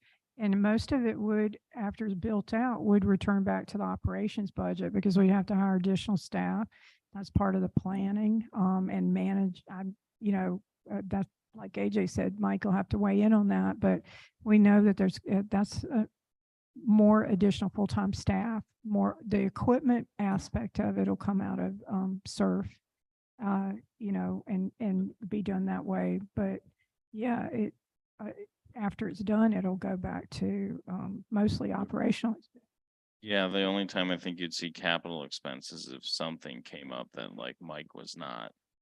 Like this is just above ordinary, like brushing and like, dumping a little bit of gravel here and there. If like a pothole forms, like the trail section needs to get rebuilt for some reason, or maybe we have a boardwalk section that deteriorated or something, or a small pedestrian bridge or something. Those would need to be potentially Replaced. capital programmed projects, but I think that stuff would have to be evaluated after you've kind of already built It it. done. And once you built it, then you could just have that pedestrian component be part of the regular 10-year assessment that we'll do on a 5-year rotating basis. And stuff. So, yeah. So, when I first came to the Valley in 2014, I joined long range planning. I've been nascent for a long time. And as people are pointing out, parks and trails, we did our own survey, wasn't probably whatever the word is, methodologically correct. But anyway, parks and trails have always been at the top of what people in the Valley say they want. So I think having that question is a very good move because it shows that the board is taking the community's wishes, thinking about them and thinking about how they could implement them. So I think having the question has an educational component in itself. I mean, there's information you get back from the community, but there's the information you're giving to the community, which is we hear you and we are taking it seriously. For that reason, and I think that Sam spoke to this, I think having the question about if you want this, realize it will probably involve a special assessment or a dues increase. Would you be willing, hypothetically? Because that then gives the board some information. Obviously, it's not concrete, information that Joel can work with. At least are people willing to reach in their pocket and pay? Then the final thing, and this is more pie in the sky perhaps, but when people do care about trails in the Northwest, I mean, that's why we love where we live, I'm sure that there would be trail crews from the community that would be very keen to help out, just as there are on the trail system throughout the Northwest, all kinds of volunteers that get together and do some of that work. That's not quantifiable. But anyway, I support having the question. I think it's a good move to seek that input and to also communicate back in the other direction that the board takes these concerns seriously. So I would just like to advocate for maybe we, as a board, go ahead and we either approve or we leave it for the next board, the next constituted board to make the decision to, but I feel like we should go ahead and implement this as proposed by Impact Design for that $72,000 project. And one of the reasons for that is that we've taken a lot of plans that were put in place and they were lofty and kind of didn't fit, or the county didn't approve them.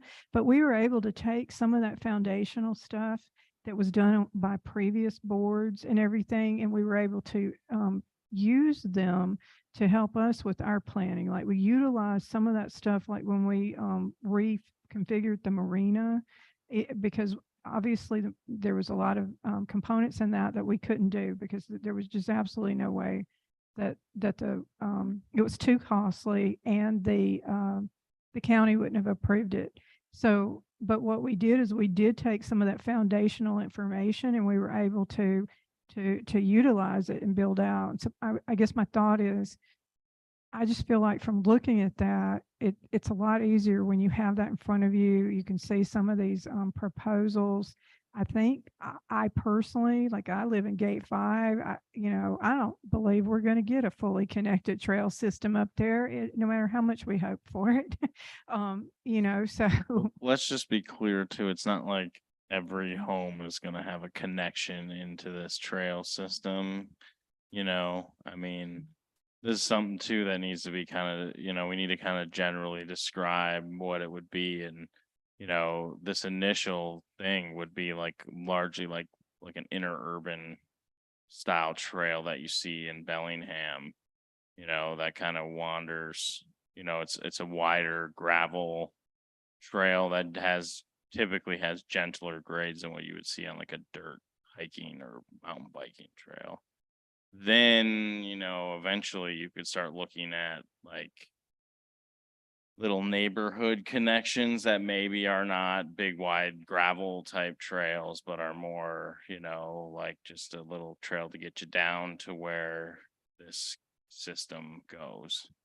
So I just think this would be a good planning tool. Like even if the community did not, if the community came back overwhelmingly and said, no, we don't want to dues increase, and no, we don't want to pay a special assessment, we would still have the information. Like right now, we're just kind of like, I don't know what we can do. I don't know how much it's going to cost. I don't know if it's feasible.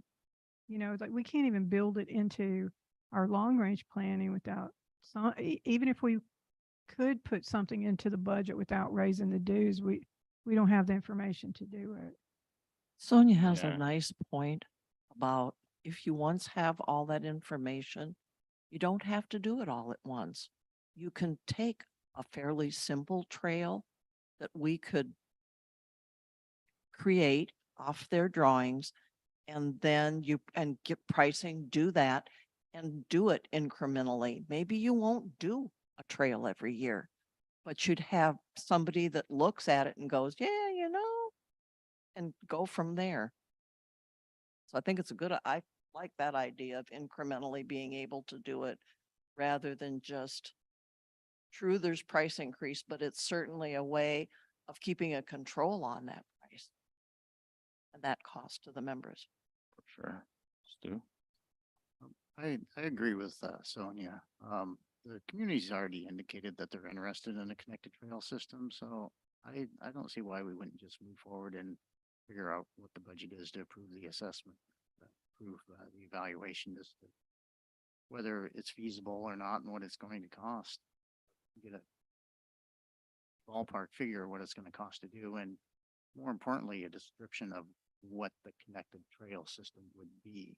Some people may be thinking a connected trail system is like a bunch of hiking trails that go between the gates, but this is Yeah. a bit more extensive than that, something. I envision something that allows pedestrians to move through without having to potentially sacrifice their lives on the sides of skinny, narrow roads that the Right, county right. should have never allowed in the first place. Yeah, something like the connected trail system down at Sun River or up at Whistler or something. Is anyone against what Stu just said? I'm not against it, but I think Linda made a good point that the scope of work for impact, if it doesn't include the three things she called out, and they would add significant cost, how useful will their work be to us for 71,000? Well, so what, I may have misspoke a bit, but I think what you're going to get at this level is, like a conceptual plan. So it's not something that you could then just put out to bid. Further design will have to be done on top of the 71. So the plan that they provide us will have design and construction you know, monies for various projects and, you know, like you guys were saying, it would be phased out over time. We wouldn't build the whole system in one summer or whatever. It would probably be 5 to 10 years is my guess. You know, so I think if everyone's good with it and wants to move forward, I think it would be prudent of us to, you know, me and Joanne can go back to impact and just reevaluate the scope and the budget. Make sure that some of the work that we did in the road stuff wasn't already contributed, since those two scopes were written at the same time. And originally we thought we were gonna do them concurrently, but it was just more work and I wanted them focusing on the road stuff because we needed that for the budget stuff, whereas this is kind of a want at this point still. Can we bring back a capital memo for our next meeting then? Cause it's a not to exceed amount, so it should be less than the 70, if I'm not mistaken. I read it right. But it's a not to exceed the 71,450. Yeah, it's an NTE. Yeah, I just want to clarify with them, make sure that there's no cost savings we can incur on like the creation of the base map and stuff, things like that, because they've done a lot of stuff. We'll work with that for the roads and drainage stuff. So So, it may be less than this dollar. but- yeah, maybe we can get it to come down a little bit even and save some price, and then just, you know, because it's from January, you know, asking them to look at the scope again and make sure, you know, they may have some different opinions on it. They may have done another project or worked on something that, you know, similar, that they're now like, yeah, we should probably, you know, address that or whatever. Just when you're ready, bring back a capital memo. Is it like gonna come out of surf or gonna come out of roads? That's something I think we need to talk to Richard about, potentially. 'Cause I do have questions, like if it is up against a road and in a road right of way, can we use road funding? If it's outside the road, right, you know, that's always been kind of my line in the sand, is like, this is inside our road right of way and it's drainage or road or pedestrian related. Typically can be used, but I don't know exactly what those rules are. Okay, You know, whatever we've find never out. really done a project like this, so I think Yeah, I it think might be good to ask Richard, but I would say a fair portion of it probably either comes out of surf, or with this special assessment, we're setting up a new trails reserve or something. I think we'll let him define, don't know. define. I think you're exactly right that, it depends on what if it is directly adjacent to the road, like it's some kind of small asphalt extension or something, then, it does fall under roads. That's my understanding. And then, but the other trails we would put under, surf. But we can confirm that and ask him to clearly define all of that. So we'll know that. And then, It's like when we did the cart path bridge and stuff, that was all surf. Those are trails, you know, on the golf course, but they're still, you know, it's a similar, so- they're just paved instead of gravel, you know. and this was done before they finished all the roads and everything out here too. So they may have some different input, right? From this too. So, I okay. think it would be good to brush it up. It's not good to just roll with a proposal from January. I think the proposal gives us a good starting point for this discussion. And then are we That's still kinda what I was going with hoping. the advisory vote though on the other part of it? I think we'd still, that's kind of what I guess I thought everyone was agreeing to, and we then just ask the question, basically say, we're gonna put this plan together. Do you support a successful assessment? You know, to implement it. Kind of thing. Cause I think, yeah, regardless of whether, you know, maybe they won't fund a special assessment, but that doesn't mean you can't somehow, you know, try to plan into our existing budgeting ability, you know, some stuff. You could still implement portions of the plan. It might just be a bit reduced or drastically reduced. You should know that in some of the original plans, mainly because I have a piece of it on my property, on my side yard on Flower Court, Sonia knows what I'm talking about. There's a small section that's on my plat map that's basically just, it's like a right-of-way easement for these trails. that were done way back when. And I'm just saying, I've got a whole section that says that on my property. Probably other people do. Oh, but they I do. don't know if they've ever looked at it or not. One thing I envision coming out of this is there could be some people who have improved portions of our access areas that they weren't supposed to, that may have to get addressed through this process. If the trail's deemed that this is the best place for this to go in, so, you know, I know that happens.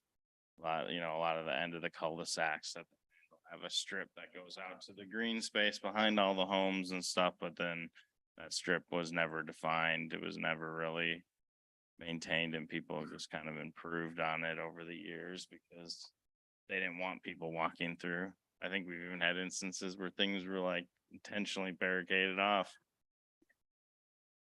So this giant planter box is conveniently placed right in the way of this. So, okay, well, I'll work with Joanne then to brush this up with impact, and either at the next meeting or the meeting after. Well, we'll work to put advisory language together and update the scope. The advisory language might come before we actually have the scope and stuff. That's not how busy impact is, but. Okay, well, I don't think we need any like actual vote. I think that was a good discussions. Yeah, we'll move forward with that plan then and move on to new business 7B. We have a capital request for 2024 road and drainage design and permitting. That's to join. Yeah, so the purpose of this request is to get funding approval for the design and permitting of the 2024 road and drainage project. Impact Design prepared a memo dated 6/30/23, identifying the proposed road and drainage project for 2024. That was part of the capital project presentation that we shared 2 weeks ago. Their memo includes replacement of 48 culverts and asphalt repairs to Deer Run Lane. SVCA has a large network of roads and culverts. Numerous culverts have been identified as needing replacement based on the review completed by Impact Design as part of the 10-year capital plan update.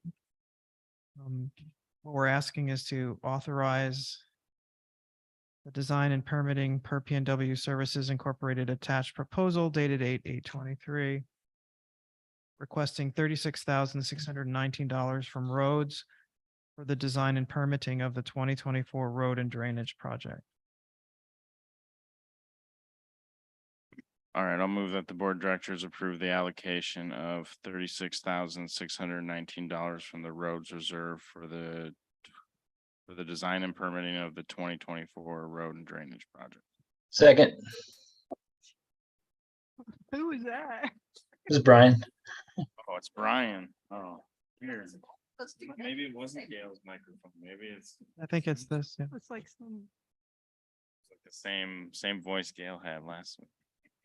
Is there any discussion on that item? So yeah, basically Deer Run and 48 culverts being designed, permitted this year, so they can be, so we can get them out to bid at a good time and get a good price. Asphalt is definitely key in getting out early before they fill up their summer schedules.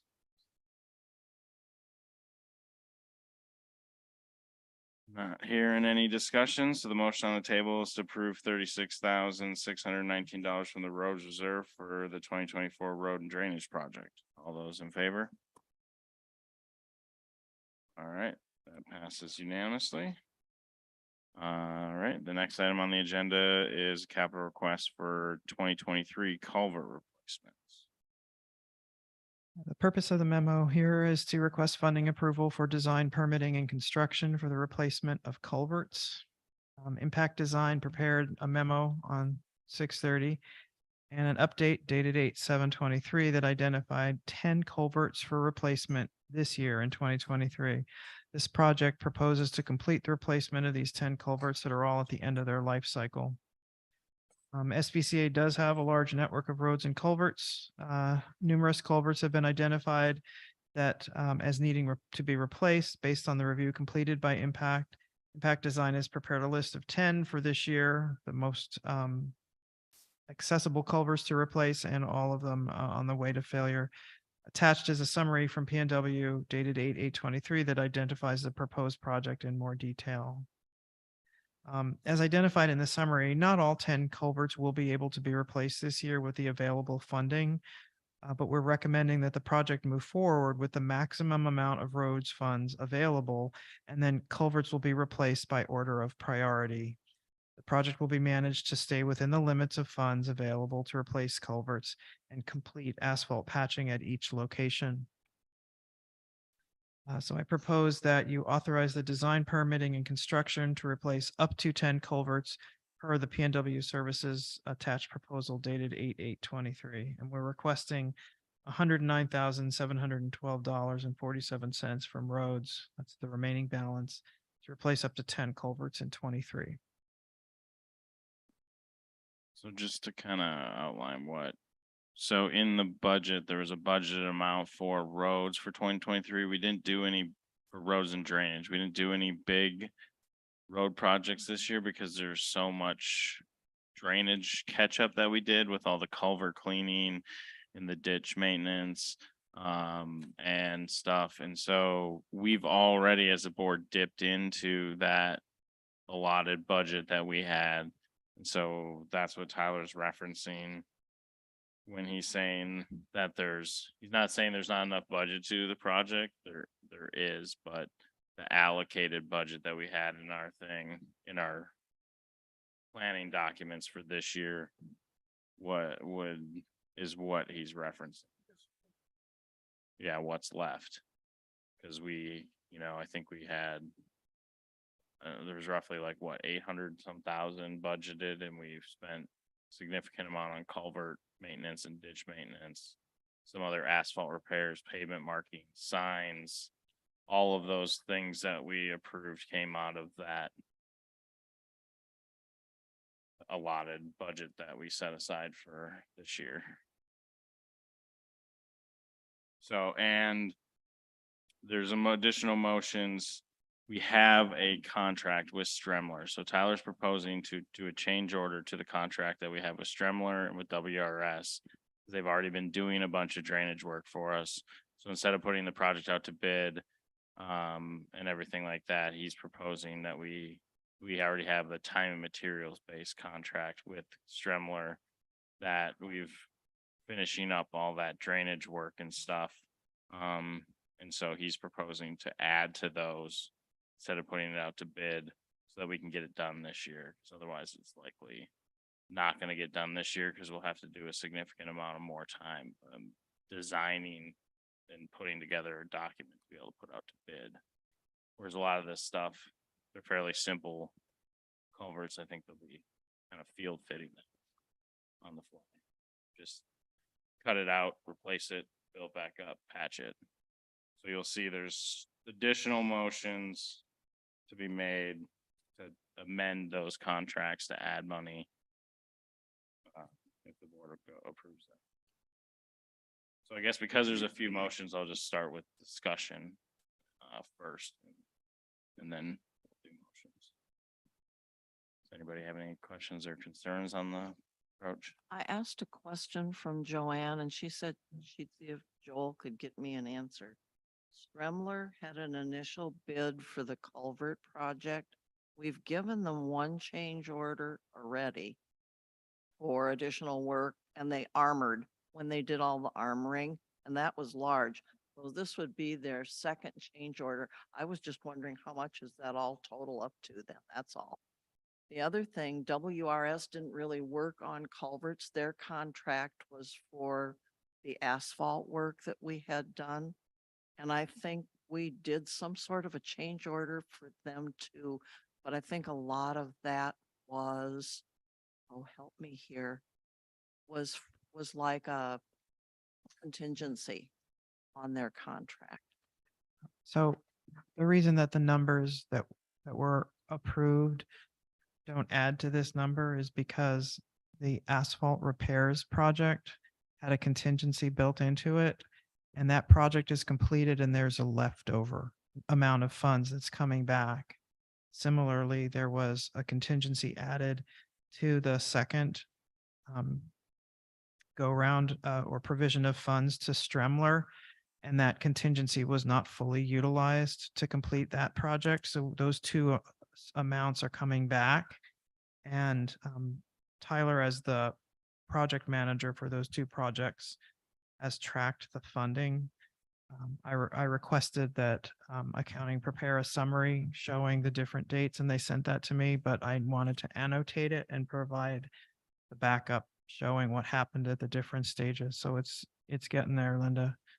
But And their contract is yeah, different than the whole project anyway, because I believe with some of that work, there was funding for our maintenance crews to do some of the yep, work. absolutely. And they're still working through some of that and will throughout the year because they're mowing a lot right now. Gotcha. I just was curious about the contracts. The other thing I wanted to say before we get rolling on this is if somebody looks on that second page, there's a motion 1, 2, and 3. Then there's only an approval 1 and 2. I think you're going to have to add an approval number 3 where to correlate with motion number 3 for the approval to increase the WRS contract, if I'm not mistaken. I was going to say. Yeah, my that next makes one. sense. We can make that adjustment on the memo. Thought I'd say something now.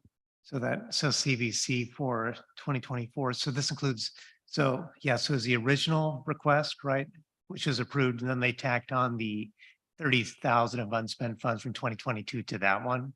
Then they had a change order that you were talking about. It So was that- just to Stremler strictly for Yeah. their contract. And Yeah, that, just for drainage. and that all, so an approved amount of $490,001. And then this additional 89. Just curious. Yeah, they are separate contracts that we have for separate projects entirely too. So, WRS is on one set of projects, Stremler's on We're on the other. another. Yep. And also otherwise. But Tyler will basically manage, if you look at his estimate of his time, you'll see almost all of it's in construction because that's where he'll be utilized the most to manage those two contractors. So instead of having a prime, he's basically acting as a prime, managing those two subs to coordinate Stremler to take out the asphalt and to WRS to come and I'm assuming Stremler will do the asphalt and the backfilling and WRS will just pave. That's it, but. That's what it Could looks be like WR. that's what it looks like from their bids. So. Any other discussion on it? Actually, I was going to point out to you, AJ, so this capital request memo says 109,000 for the 10 culverts. Yeah. And actually, I mean, like if you wanted to, the capital, so the 2024 roads capital plans, we updated the 2023 spending for 10 culverts according to that plan at 12,500 apiece. So like you could actually technically go up to 125,000 for those 10 culverts. Yeah, well, I was wondering about that. I think I was just stay with.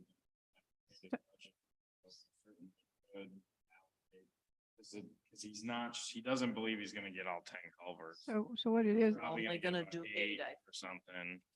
Yeah. It could come back that some are cheaper and easier. Maybe he does. Like, that's the nice thing about the time materials contract, that we have that flexibility.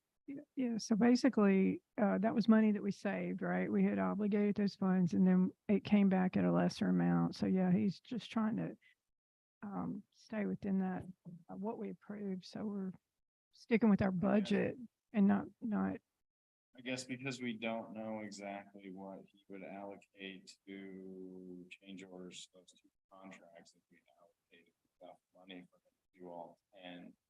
I have that. I would prefer that we stick with what we said. I'm just saying, Yeah, I because was we've just got our thinking budget set for those this year and then, additional culverts that don't get done will have to just get added to the 48 we just approved for design. yeah. And they'll just go Isn't into the end of next. the world. I think all of them are kind of in a similar state, more than likely. I just mean in the 2024 roads capital planning, So we did update with actually Tyler's input, the 2023 spending for 10 culverts at 12,500 apiece, which would be 125,000. Well, he had requested 159,447 to replace the 10. And then we said, no. Not enough money. Let's work within the budget we have. And the proposal came back to say, okay, we'll do as many as we can. You know, his approach, as we see from those other two projects, has been to overestimate how much it's going to cost and then turn in savings at the back end. So I'm sure that process was going on here, and we said, well, let's work with the money that we have. But it's up to this group, if you wanted to fund the full set. And actually, AJ, so another thing I guess I'll point out is, so this 2024 capital planning roads, so I still retain that $85,000 slot for fast response. I mean, so you could cut into that if you wanted to, for this amount. But I don't want to, is what I'm trying to say, Joe. I think that because we're in the middle of the budget process right now, and so what we're doing is then we start to impact next year's budget, which goes back to, and Linda's going to be saying, well, how come that you say 85,000, but you just spent this 85,000 in 2023? So I'm just trying to this is where we are right now. Let's leave 2024 where we put it. I think. Yeah, that I would mean, be- I think it's probably best just to approve what's in front of us now. And if next meeting, if, you know, we can talk with Tyler, and if it looks reasonable, we could always bring back on the last couple culverts and add just the tiniest bit of funding. I'm sure it won't be significant. I'll be the devil's advocate here. Was there any money left over on the NOAA projects? Because some of this is going to be NOAA projects too. And I thought there was some money left over on that. I don't know. That hasn't been spent, maybe. Yeah, I don't know. I'd have to go back and but I'm look, we just- close those out.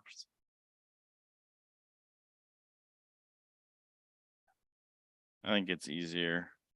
And then, you know, we can adjust if we need to. 'Cause otherwise it gets a bit complicated trying to make up motions.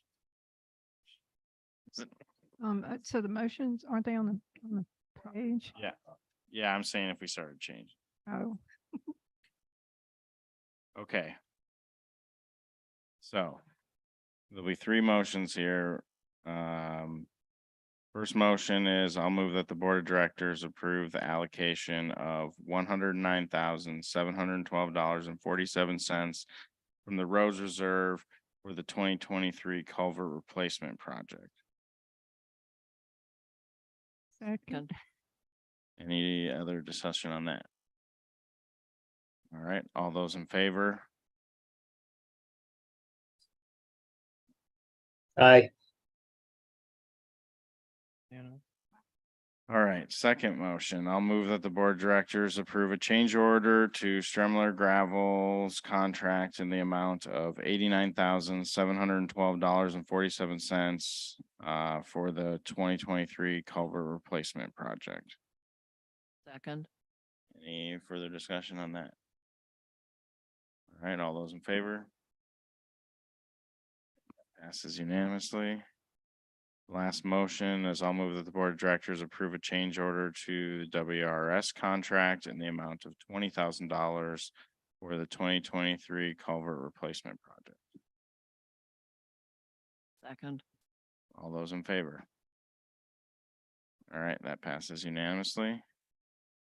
All right, do I have a motion to move into closed session? We have to go into motion to move into closed session. Second, all those in favor? All right, let's do it. Should be sure. We talking long session. No. That's long, bugging out right now.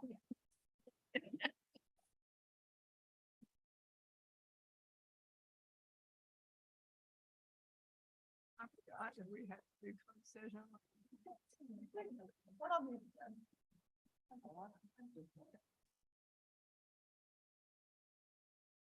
Okay, good discussion. Yeah. Something that's a long, drawn out process.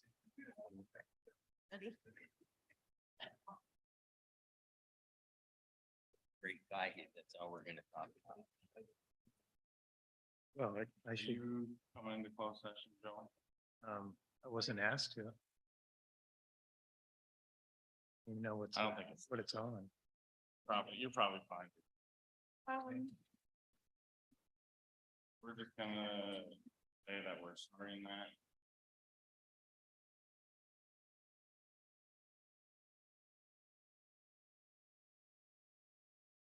Yeah, thank you. I guess. All you really need to know. Okay, yeah.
I'm glad. Out the surgery. One of these times when my back goes, no, it could stay a no forever and ever. Oh, leave. I'm like, tired. Tired and you're gonna do a Nancy. That would be fun if I left. I would have got to the car and realized. Delayed. Oh.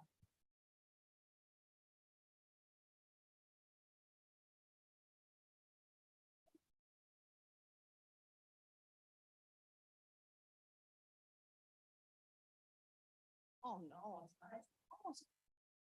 Borderline. Going. Well. Ooh, yeah.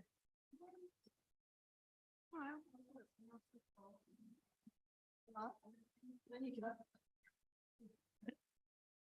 Make a motion that we move back into open session. Motion to move back into open session. Second. All those in favor? Aye. All right, that passes unanimously. No actions taken as a result of closed session, and we're adjourned.